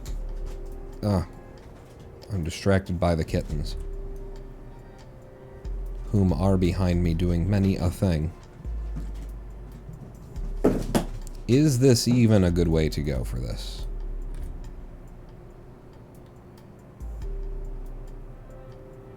Kittens? Yes, many a kitten. That's why the green screen is just flapping in the breeze back here, is because they're just ripping all over the place. The other way to go with this, instead of having these parts, I mean, I like that. That's brilliant. Then my brain went to there, came up with that, but it sucks.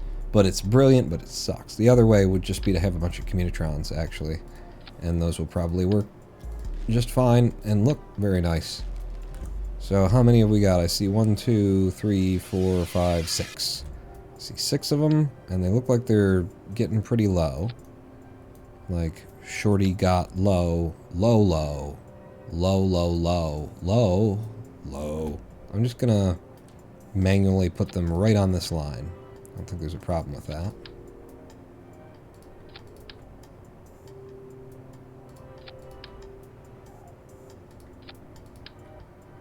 Wow, that's... I'm pretty sure they're not supposed to go all the way up like that. Kinda. There's no alternate coloration for these, no. But yeah, that looks like that spacing is a bit much, is the thing. Oh, good. Oh, excellent. We get to hit Control Z. It means I get to sip a beer. When did you get kittens? Is there a story? Oh, there's a big story. The story goes on and on and on. It starts with, because it was like summer 2021.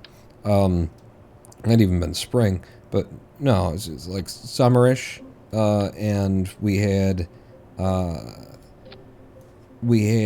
the mother and these 3 kittens, these 4 kittens rather, coming around to the backyard and just being around, and we started like sort of training the kittens to be friendly with us, kind of a deal. Mom was very standoffish, obviously, protecting her kittens and whatnot. And over time, developed a relationship with as many of them as would let us get close, with most of them. And then one day, one of the kittens was very, very ill. Very, very ill. And we decided to take her in, because she was... she was so sick that she didn't even, like, run away, or, you know, she wasn't in any position to be able to defend herself. She was just, like, there. So, these are not coming together the way that I had hoped. I'm going to try putting them between the 2 lines that I can see, and just at the end of each other's bubbles, and see if that doesn't work out. Is that spacing better? Because it needs to be a bit wider than it was. So, yeah, we brought that kitten in, planning to take it to the vet the next day. We woke up, and the kitten needed to be at the vet, you know, the day before. Shit. And we would have taken her to the vet the day before, but it's the age of COVID, and in order to get an appointment with anybody is like a month's wait kind of a thing. And she didn't seem the night before like she needed to be taken to a pet rescue emergency room. And also, to be perfectly honest with you, don't know if I'm ready to spend the kind of money that you're going to spend on emergency room treatment for a outdoor kitten who's gotten sick. That, you know, we just feed them and play with them a bit in the backyard kind of a thing. So, being perfectly honest, money is a factor here. But yeah, next day we wake up and that kitten is just deathly ill. And by deathly ill, I mean that, make a long story short, because, you know, it's a bit traumatic. We ran the kitten to a number of different locations trying to get treatment for it, and I brought it back to life no less than 3 times, probably like 5 or 6 times with CPR. well Lady Pawn was driving us. And by the time we got someplace that maybe was equipped to handle saving the kitten, it was gone. It was definitely gone. I couldn't bring it back anymore. So that kitten died, and then it just kind of transitioned into, we buried that kitten out back, and pretty quickly it transitioned into, are we gonna, bring in the rest of these kittens? Are we gonna take these kittens in? And it just kind of happened. And then we brought 3 kittens into our house, who brought fleas. One of them had a respiratory infection. One of them had and still has worms that they throw up occasionally, that we've been feeding it dewormer. But for some reason it's hard to get dewormer with all of these people out there trying to take dewormer as a COVID, alternate vaccination kind of a thing. So yeah, it turned into a whole thing, month-long, fleas, all of it. Fighting fleas for like a month and a half, and then getting the house clean, having all the kittens quarantined in a certain room, and it's a big thing. Big thing. Like 89, you were just fucking with me, right? You're like, I know all the story. I've been around here. And then you asked, and I'm like, hey, there's other people here. I'll tell the story. No, you actually didn't know? Okay. That's good. These are... Damn it. They're damn it. They're damn it. And also, wouldn't I have been so much better off if I would have, from the start, gotten the rotation correct on them? Because they need to come in. So I'm just going to manually rotate all of them to the correct direction so that I can do a snap pull, what's the thing? Non-radial, a local snap pull on each of them. And get them closer. But yeah, getting the kittens was a whole thing, and now we're like doing the math on Lady Pawn the other day. Was like, okay, just trying to get an idea of what this is in terms of how much food we go through and what it's going to cost us. And you find out like we need 4 bags of adult food and 4 bags of kitten food per month between the 2 adult cats, and then we also feed their mother outside. I built it a house. It still comes around the porch, so 8 bags of food. The kitten food is more expensive. It's like $15 a bag, so it's like $60, and then the adult food is like $12 a bag, so it's like $50 plus some tax, so it's like $120 a month just to feed these kittens, before you consider the cost of litter, and also all 3 of them are going to have to be spayed. They're all girls. So yeah, there's a lot, and I'm still not happy with the positioning of these. But now we've got them in a place where I can do a half snap, hold shift as you do it.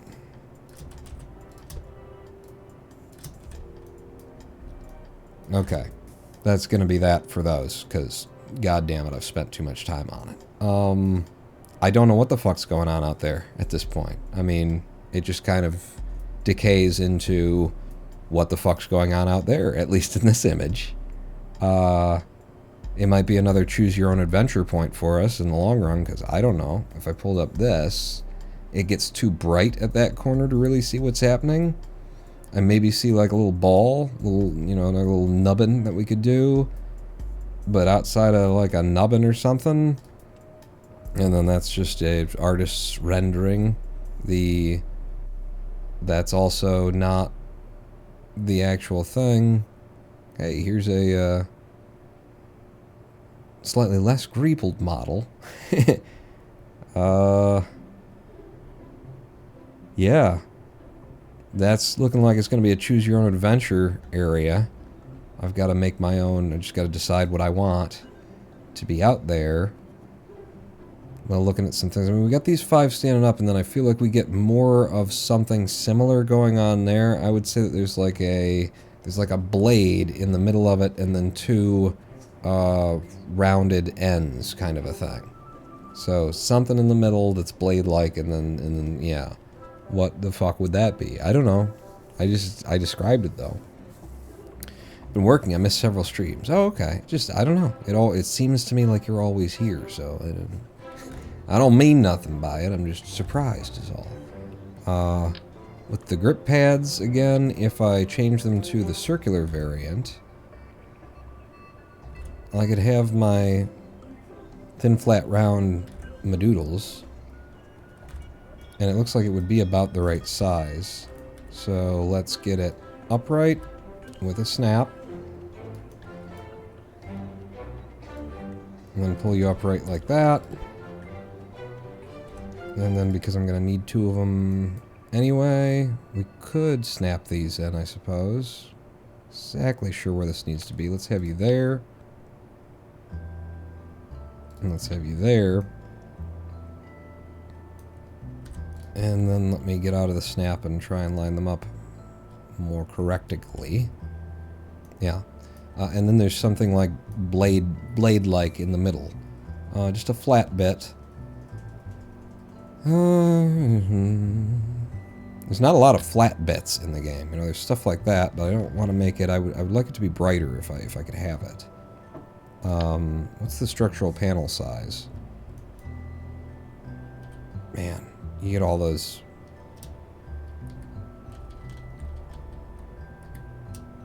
All those extra nodes showing, and the game's like, ouch. Yeah, you're not quite the size that we would need.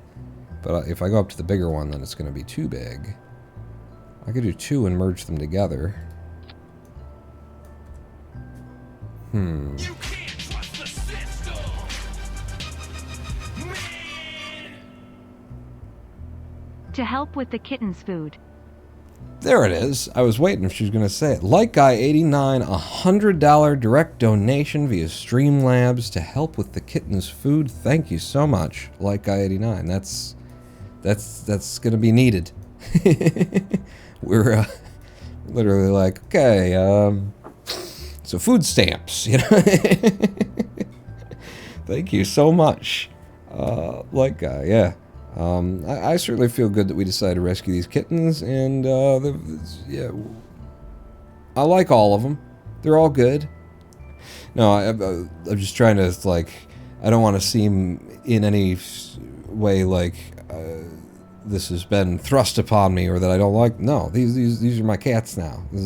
We have 5 cats. They're all mine. The one, they're ours. Lady Paul and I's. Their mother outside might as well be ours.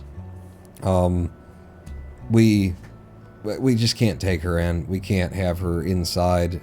I've built her a house outdoors. She doesn't use it the way that she would need to survive winter.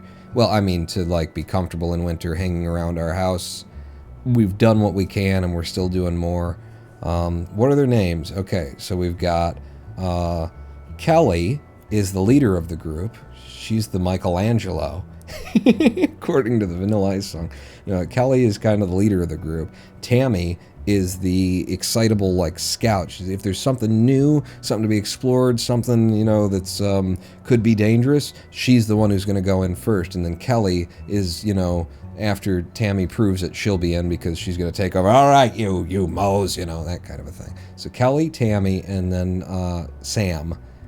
Sammy, because Samantha, because they all turned out to be girls. We thought 2 of them girls, 1 boy. We'll call the boy Sam, and then it can be Samantha. So Kelly, Tammy, and Sammy. And Sammy is the coward. is just standoffish, like, even with all of the loving and affection and everything that we've given her. You know, you can get her to the point where she really likes to be, like, handled when you start petting her. Like, she wants the scratching down her back kind of a thing, and she likes it. But she's, you know, always trying to sort of scooch away from you. She'll run away from you as you're walking through the room, kind of a thing. So she's a very skittish kitten so far. The other 2, completely, like, family-friendly, humanized, you know, all of the thing, whatever the words would be. My dad made them a cat condo as our Christmas gift, He doesn't do Christmas, so it's not a Christmas gift, but it's a Christmas gift. You can't buy me hot dog, man. Happy holidays, Pawn. Merry Christmas and a Happy New Year. Thank you, Oregon. 100-bit cheer from Oregon. Thank you very much. So yeah, he made a cat condo for them out of one sheet of 3/4 inch 4x8, 4 foot by 8 foot plywood. And I think he ended up using a little bit of scrap that he had around, but you know, came up with a design. Think about the fun of that, sitting down and coming up with a design that will, you'll cut all the pieces from one piece of 4x8 and then put them all together, and it worked out. Yeah, made him a cat condo with a bunch of different platforms. They go up and carpeted surfaces here and there, and then this cuts out in that shape, and this one cuts out in that shape. So they're supposed to go up that way, and then there's a little bit of a hole for them to turn around and go up the next one, and go up the next one, and go up the next one. And of course, being kittens, I have a couple of times had to like walk over to one that's at the top that's like trying to walk down the wrong side and just like turn them around and go, see this? Oh yeah, and then they can come back down. A blade. Thank you again so much, LightGuy89. $100 direct donation. That helps a lot, especially these, you know, holiday times. The money is going out. And Oregon with the 100-bit cheer as well. A blade. But, you know, I don't want like a plain blade. We've looked at that. We've got more than enough plain blades on here, by which I mean I think we got 3, because they're the only things that really do what we needed to do for the top bit there. So just a flat paneled planer surface. It's plain. It's not interesting, it's not exciting, it's just plain.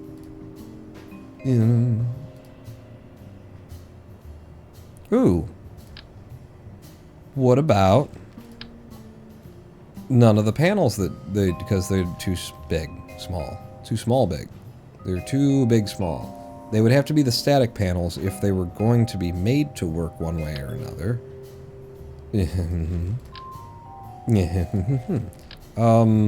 Would 2 of these though? Because that could look really cool actually.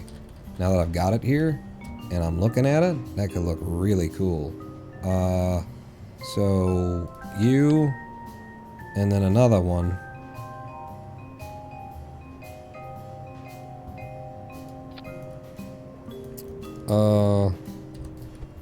And then what do you do there? Well, like, you get them so that they're just touching in the middle, and then here was my idea, was stand them up on the side, So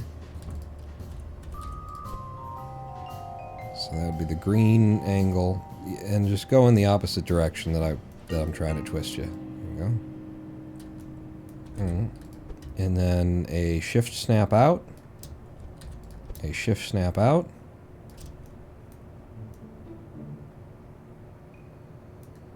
You know what would be even cooler, maybe, would be make it like a triangle. Maybe an isosceles.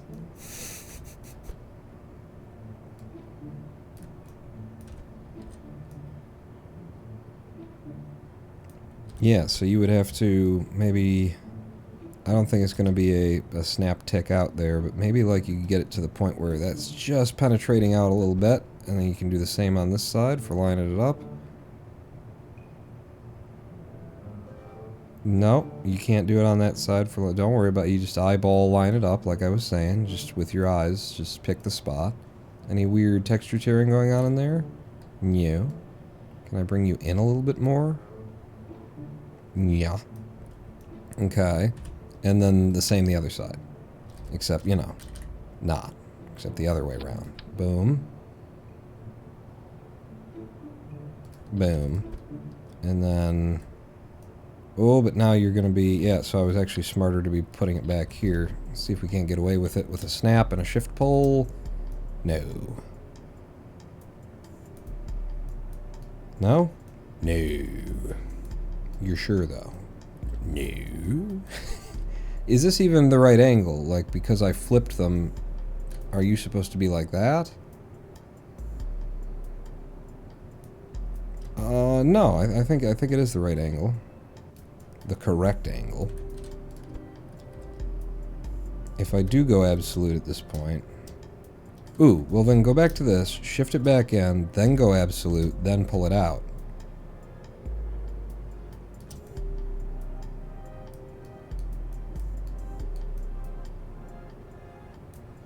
Is that the right? I don't know.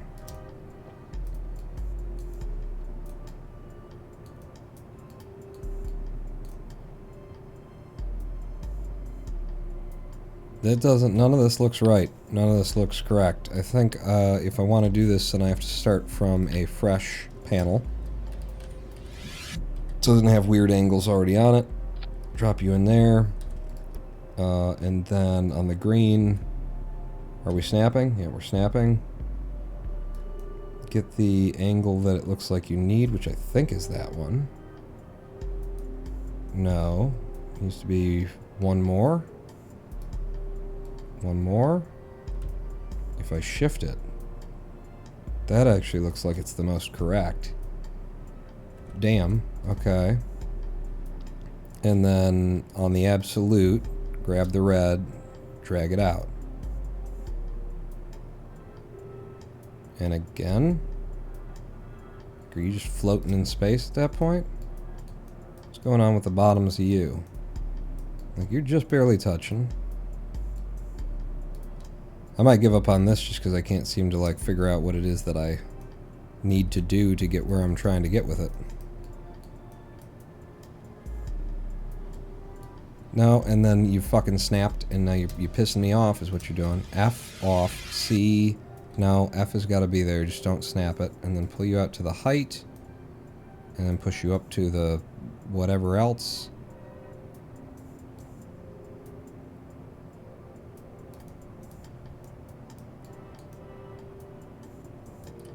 Yeah. Yeah, as cool as that is, no. Because it's killing me to try and figure out how I would do it. It was just fine, though. Just like this. Wasn't great. Certainly prefer it the other way.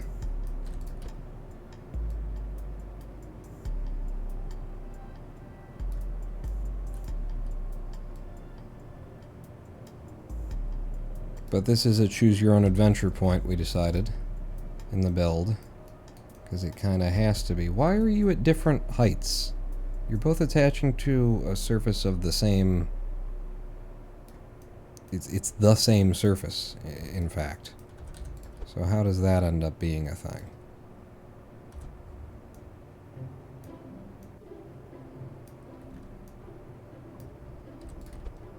I could even draw it out. Let me give me a snap, local, hold shift and then pull up.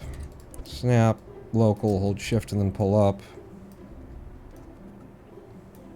I think that's making too big a show of itself. Push it back. Push it back. It's a thing. It's a thing. It's definitely a thing.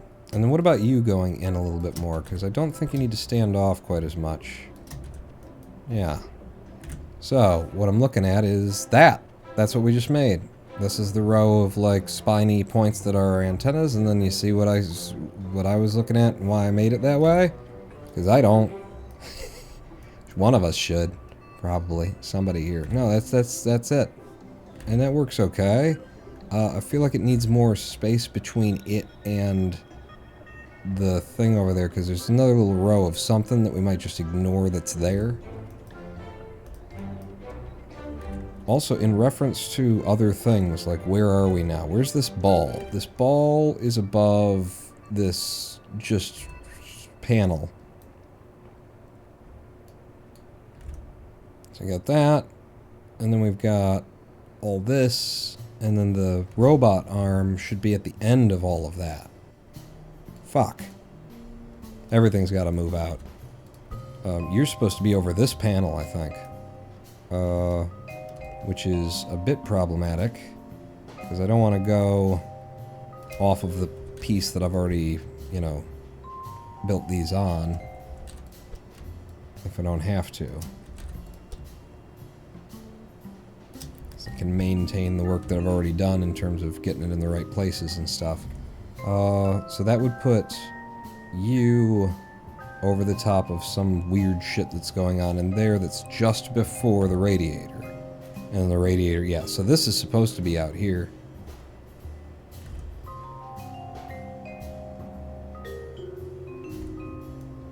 I've just been packing things too tightly together.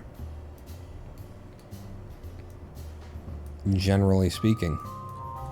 And since I cannot be bothered, I'm just going to hold shift and move these where the fuck I want them. I would like them to be on the correct panel that they were on in the first place, but that didn't happen, so that's not happening. I'm going to pull you back to like there. I mean, you're supposed to be over there though.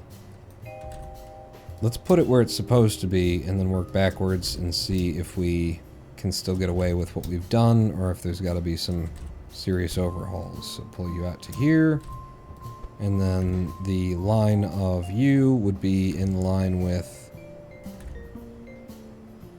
that. Yes, with the left edge of that. Good. This is how we maintain at least our own spacing and symmetry.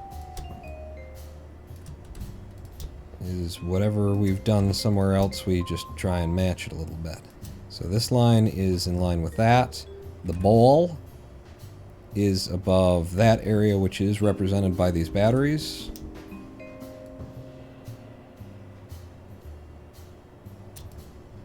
Just gonna non-snap and drag you into dead over those batteries. You're not dead over those batteries, you're actually leaned to the right of them.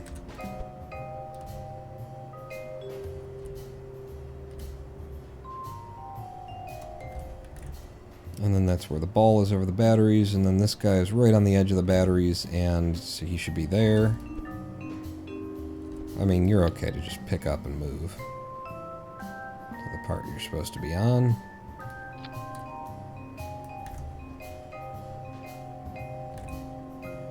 And then this is supposed to start in line with you and then go all that way. Snapping.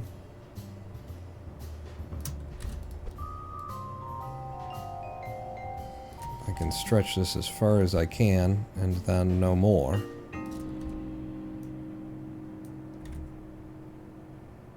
So that puts that starting more or less over the top of that. Yeah, right in line with the middle of it.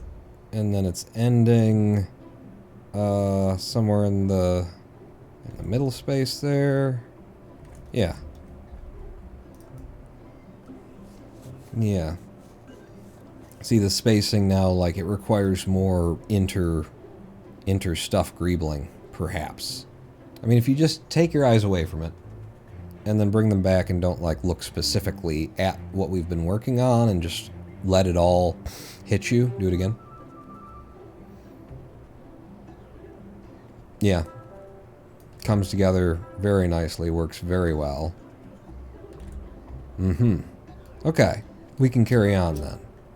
And I think this is going to be the last that we do during this live stream, is just finish off this top panel. Whatever needs to be in here, it gets in there. We can do a little bit of touch-up on it next live stream kind of thing. But then next live stream will be the balls and the center piece, I think. The next time that we work on this anyway, which I was saying maybe we take a break from it.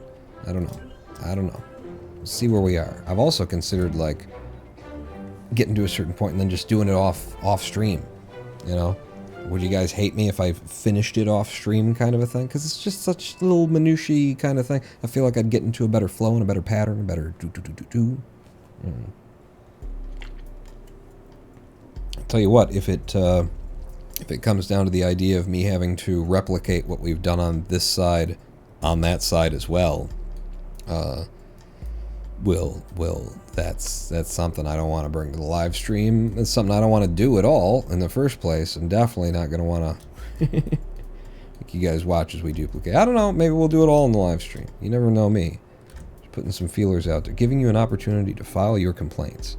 So we've got over here, it's still kind of a choose your own adventure space, but I feel like I'm seeing a lot of little, like there's a little ball right there, and maybe I could say that there's a bigger ball there. So I'm going to do some differently sized nose cones tucked in, and those are right against the edge here. So let's say the bigger ball is there, the smaller ball is underneath it.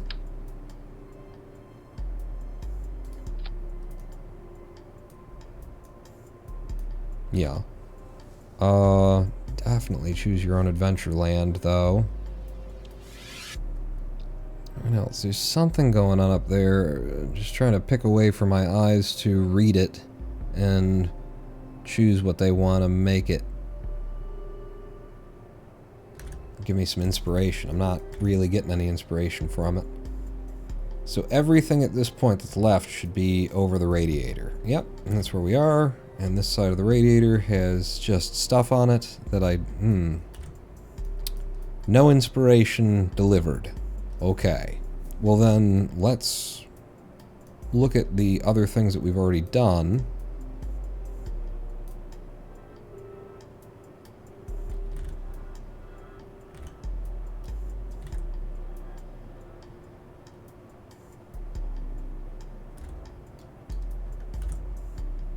Like, I could say, actually, that there's, like, 1, 2... that these are all the same size ball, but I could say 1, 2, 3 balls right there if I wanted to. I kind of like this, though. Yeah, stick with that. Okay, here. This is a good, like, space filler kind of a thing. It can't go over the line, though. It just can't. It's got to be... because that's our edge. That's where the balls are, the balls, and we are something else. So if I put one of those right there, and then a science-y, greebly barometer, because I do feel like I see, like, this bit right there, that raised white bit with a harsh shadow underlying it. That's something. That's a little something is what it is, and that would be in this direction. I think I'd want it that way. No snapping.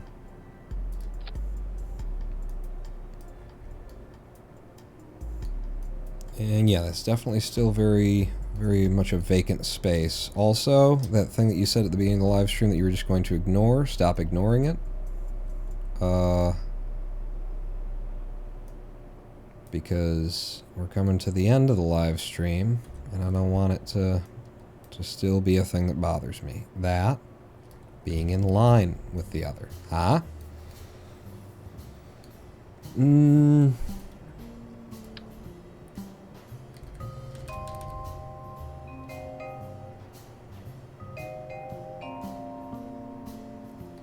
fact, yeah, put it in there. Here's an idea. Put that in there, then grab this, rotate it, and then embed.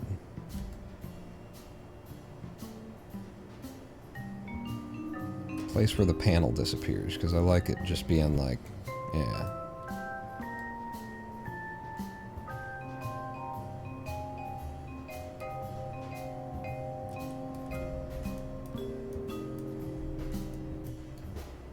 Okay. I feel like it's a little bit too sectional over here. I would like to join these areas together. Again, we've got such like bad angle of view and stuff. So we got the ball and the robot arm. The robot arm over here needs a little piece. Just a little piece of something. Little something-y something that has a piece to it. I think a seismic, because it's a bright chunk.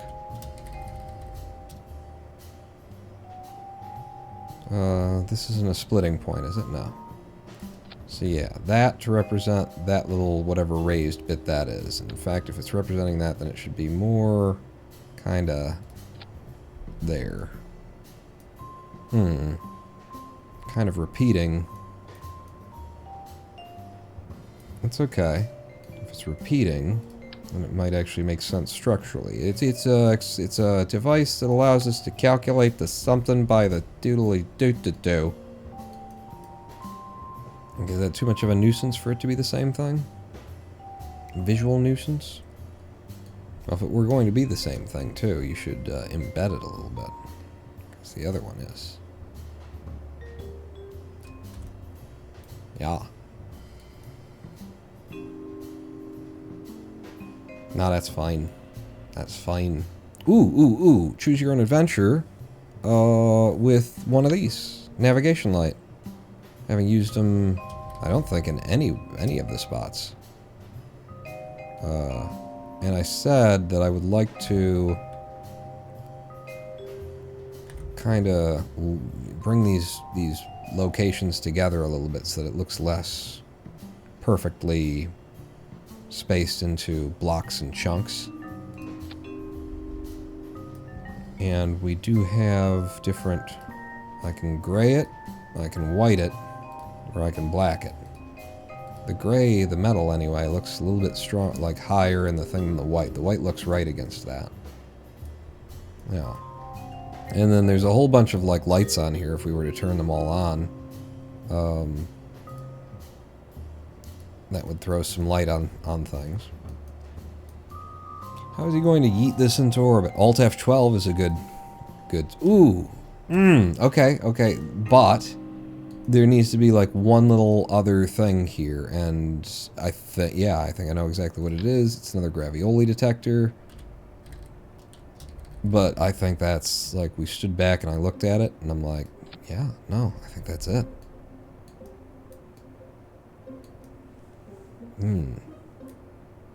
One thing that I'd like to look at, though, is that ball. And then there could be a little extra little ball there, and there could be a line across it. I want that line across it because I feel like this here would really pull things together nicely. If there were the line, that maybe it's like that. And now that I see it there, it's kind of too many lines. What if it were what if it were higher? We're like all the way up here. That feels good, but it does need another little ball in there, and we could give it the other little ball. That I was like, should I? Because I'm saying, like, there's a big ball there. There could be, like, just the top of a little ball right there. Which, we're looking at it from that angle, so this one would be closer to that, actually. Yeah, balls. Yeah, balls. Yeah, balls. Because I wanted it over here to fill this space. But we must be... I don't know. We don't have to be anything. We can be whatever we want to be. And we want to be it. I'm going to put that in there. And I think I move you out a little bit more. And then that'll eat that dead white space a little bit better for me.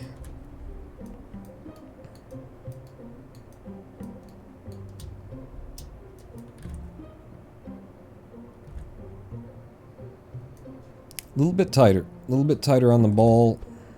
Both of the balls. Bring you in. Bring you back in. Oh, nope.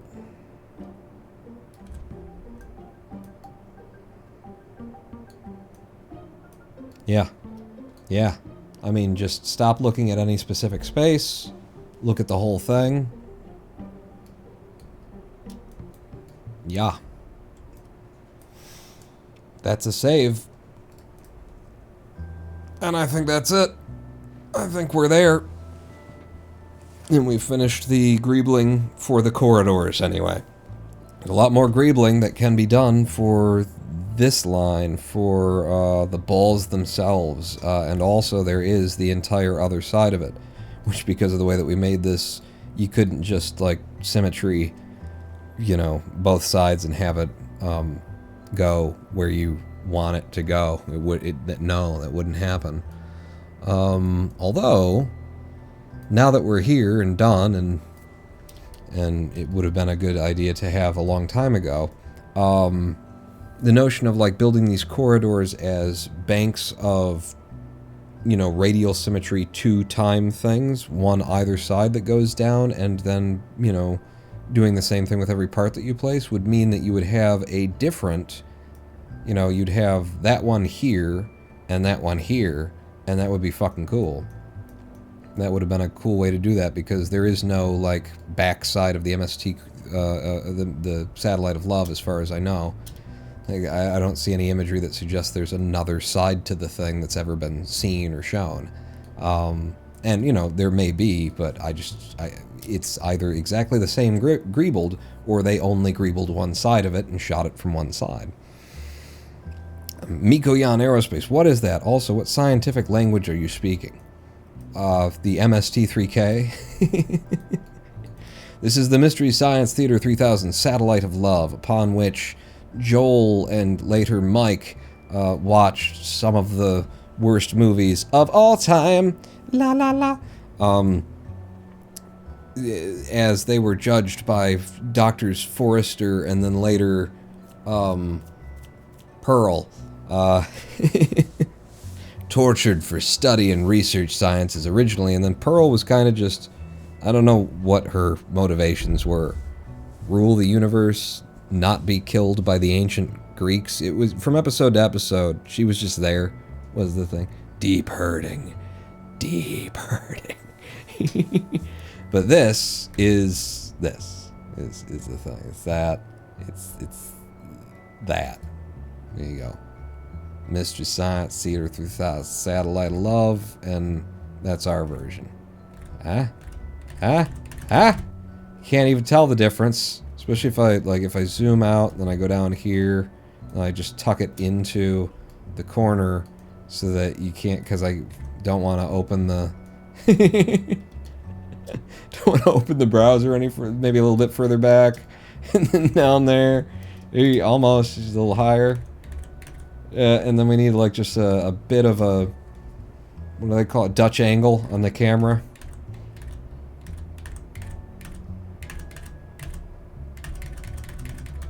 Stop it, Paul. What do you think the parts count will be? Well, we're at 1,200 and something, like 1,300 now? 1,326. So I believe before we started greebling, we were at over 1,000, definitely. Let's say we were at the low 1100s. So another 200 and some just to greeble up this area. If we were to greeble the other side, that's an easy extra 200 and some. Then there's a greebling in here that'll probably be worth... it doesn't seem like we're over greebling or anything like that. I think that'll only be like 30 parts on one side. So one side would be another 30 parts, and then the balls.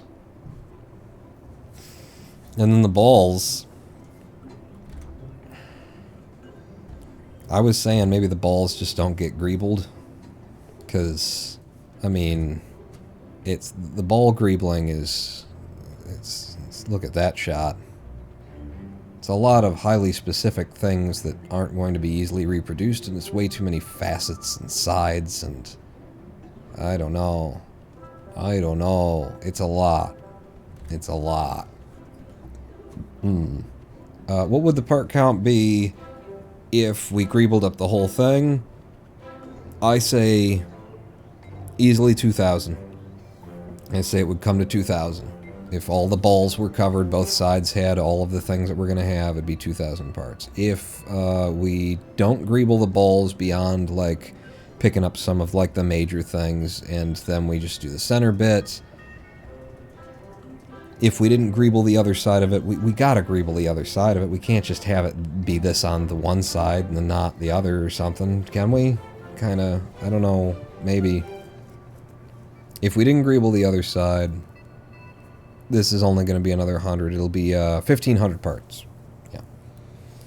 1,500 without the balls and just one-sided. 2,000 with balls in both sides. That's my estimate.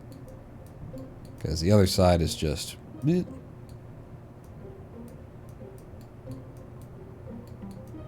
What's the center of mass look like at this point? It's still not far off. We can go right down in the middle of the thing and then get a pretty damn good idea. If I could just get it to stop being green every time I look at it. Yeah, it's up and to the left. Up and to the left. Which would be this way for that, and then up for that. So it's probably mainly just the weight of these two things hanging off in directions that are changing the center of mass. I'm very happy with this. That's great. I can't believe we got to this point. And that's done, you know? That is fucking done, son. In terms of the sides. It's such a little, like, labor of love, and the problem is just trying to keep love for it as you do it. Will it go up before the Webb telescope? I don't know when there's... the last thing that I saw about the Webb telescope is that they don't know when the Webb telescope would be going up, but maybe that has changed? I mean, it can go up right now. You know, I could click the launch button, Alt F12, hit the button that says put it into orbit, and we're there, baby. All done. The other side could be pawn's choice for design and function. Or we could just, like, put enough mass on the other side, not caring what it is, in order to pull the center of mass back down to the dead middle. The other side, actually... The other side should be function. Yeah. I mean, if we got to make a decision about that, the other side should be function. This is form. This is all just trying to make it look a certain way, but we need fuel and you know, we've got some monoprop storage that we've picked up just by greebling it, just by leaving it in where it goes, but like we need fuel and we need SAS, we need systems. So the other side could be, yeah, we get the one side of the Satellite 11, and the other side is making it a functional ship. Yeah. Are you going to fly it up, says Leica 89? It would be brought up in pieces. It would definitely be brought up in pieces. The way that it's been designed would be that we can get the balls out to here. Everything to the left of where I'm moving the mouse right now is one piece. And then the corridors are 4 pieces. 1, 2, 3, 4. This is one piece in the middle, and then more balls.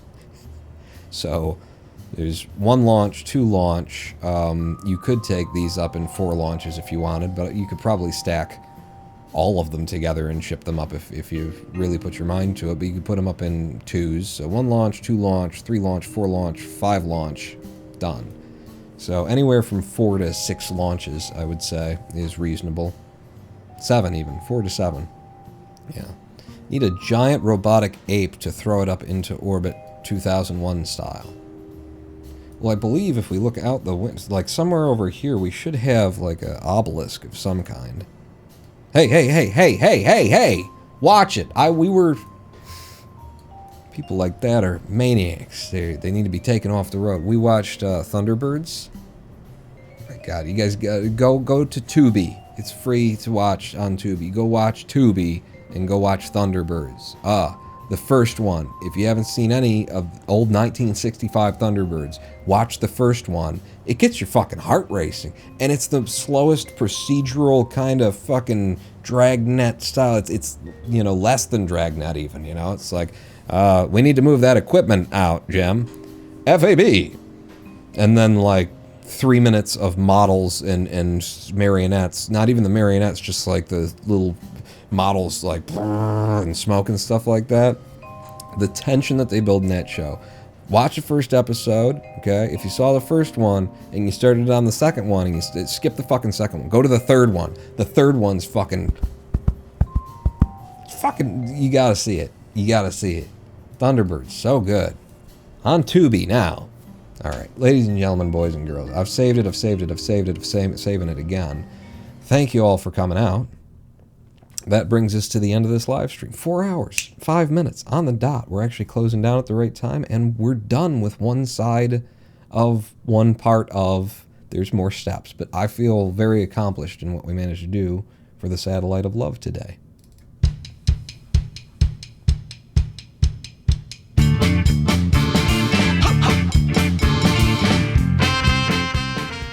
Yes, I can do that while that's up. So, let's look on Twitch and see if there's anybody, hey, with your whistling in the background.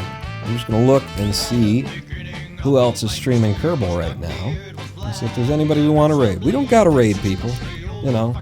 I'm not dedicated to this premise every time, but if there's somebody streaming, who's doing something, I like what I see on Linux Guru's screen, his little snapshot there. But you know, is there anybody we want to say hello to? Whoa, whoa, whoa, whoa, whoa. Whoa, whoa, whoa, Urban Venture. What's this guy got going on, huh? It's a commercial about banks. Cool. What is this? I swear I just saw like a pickup truck of some kind. You know me and building pickup trucks in Kerbal. There's too many goddamn ads running. We're gonna raid Urban Venture and we get there and everything's just advertisements. What are you gonna do? Thank you all for coming out. Project will be finished March 2022. That's the early date. We might have to push things back. Thanks for coming out, everybody. I hope to see you back here this Tuesday for career mode. We're not always doing creative builds. Until then, inspiring words.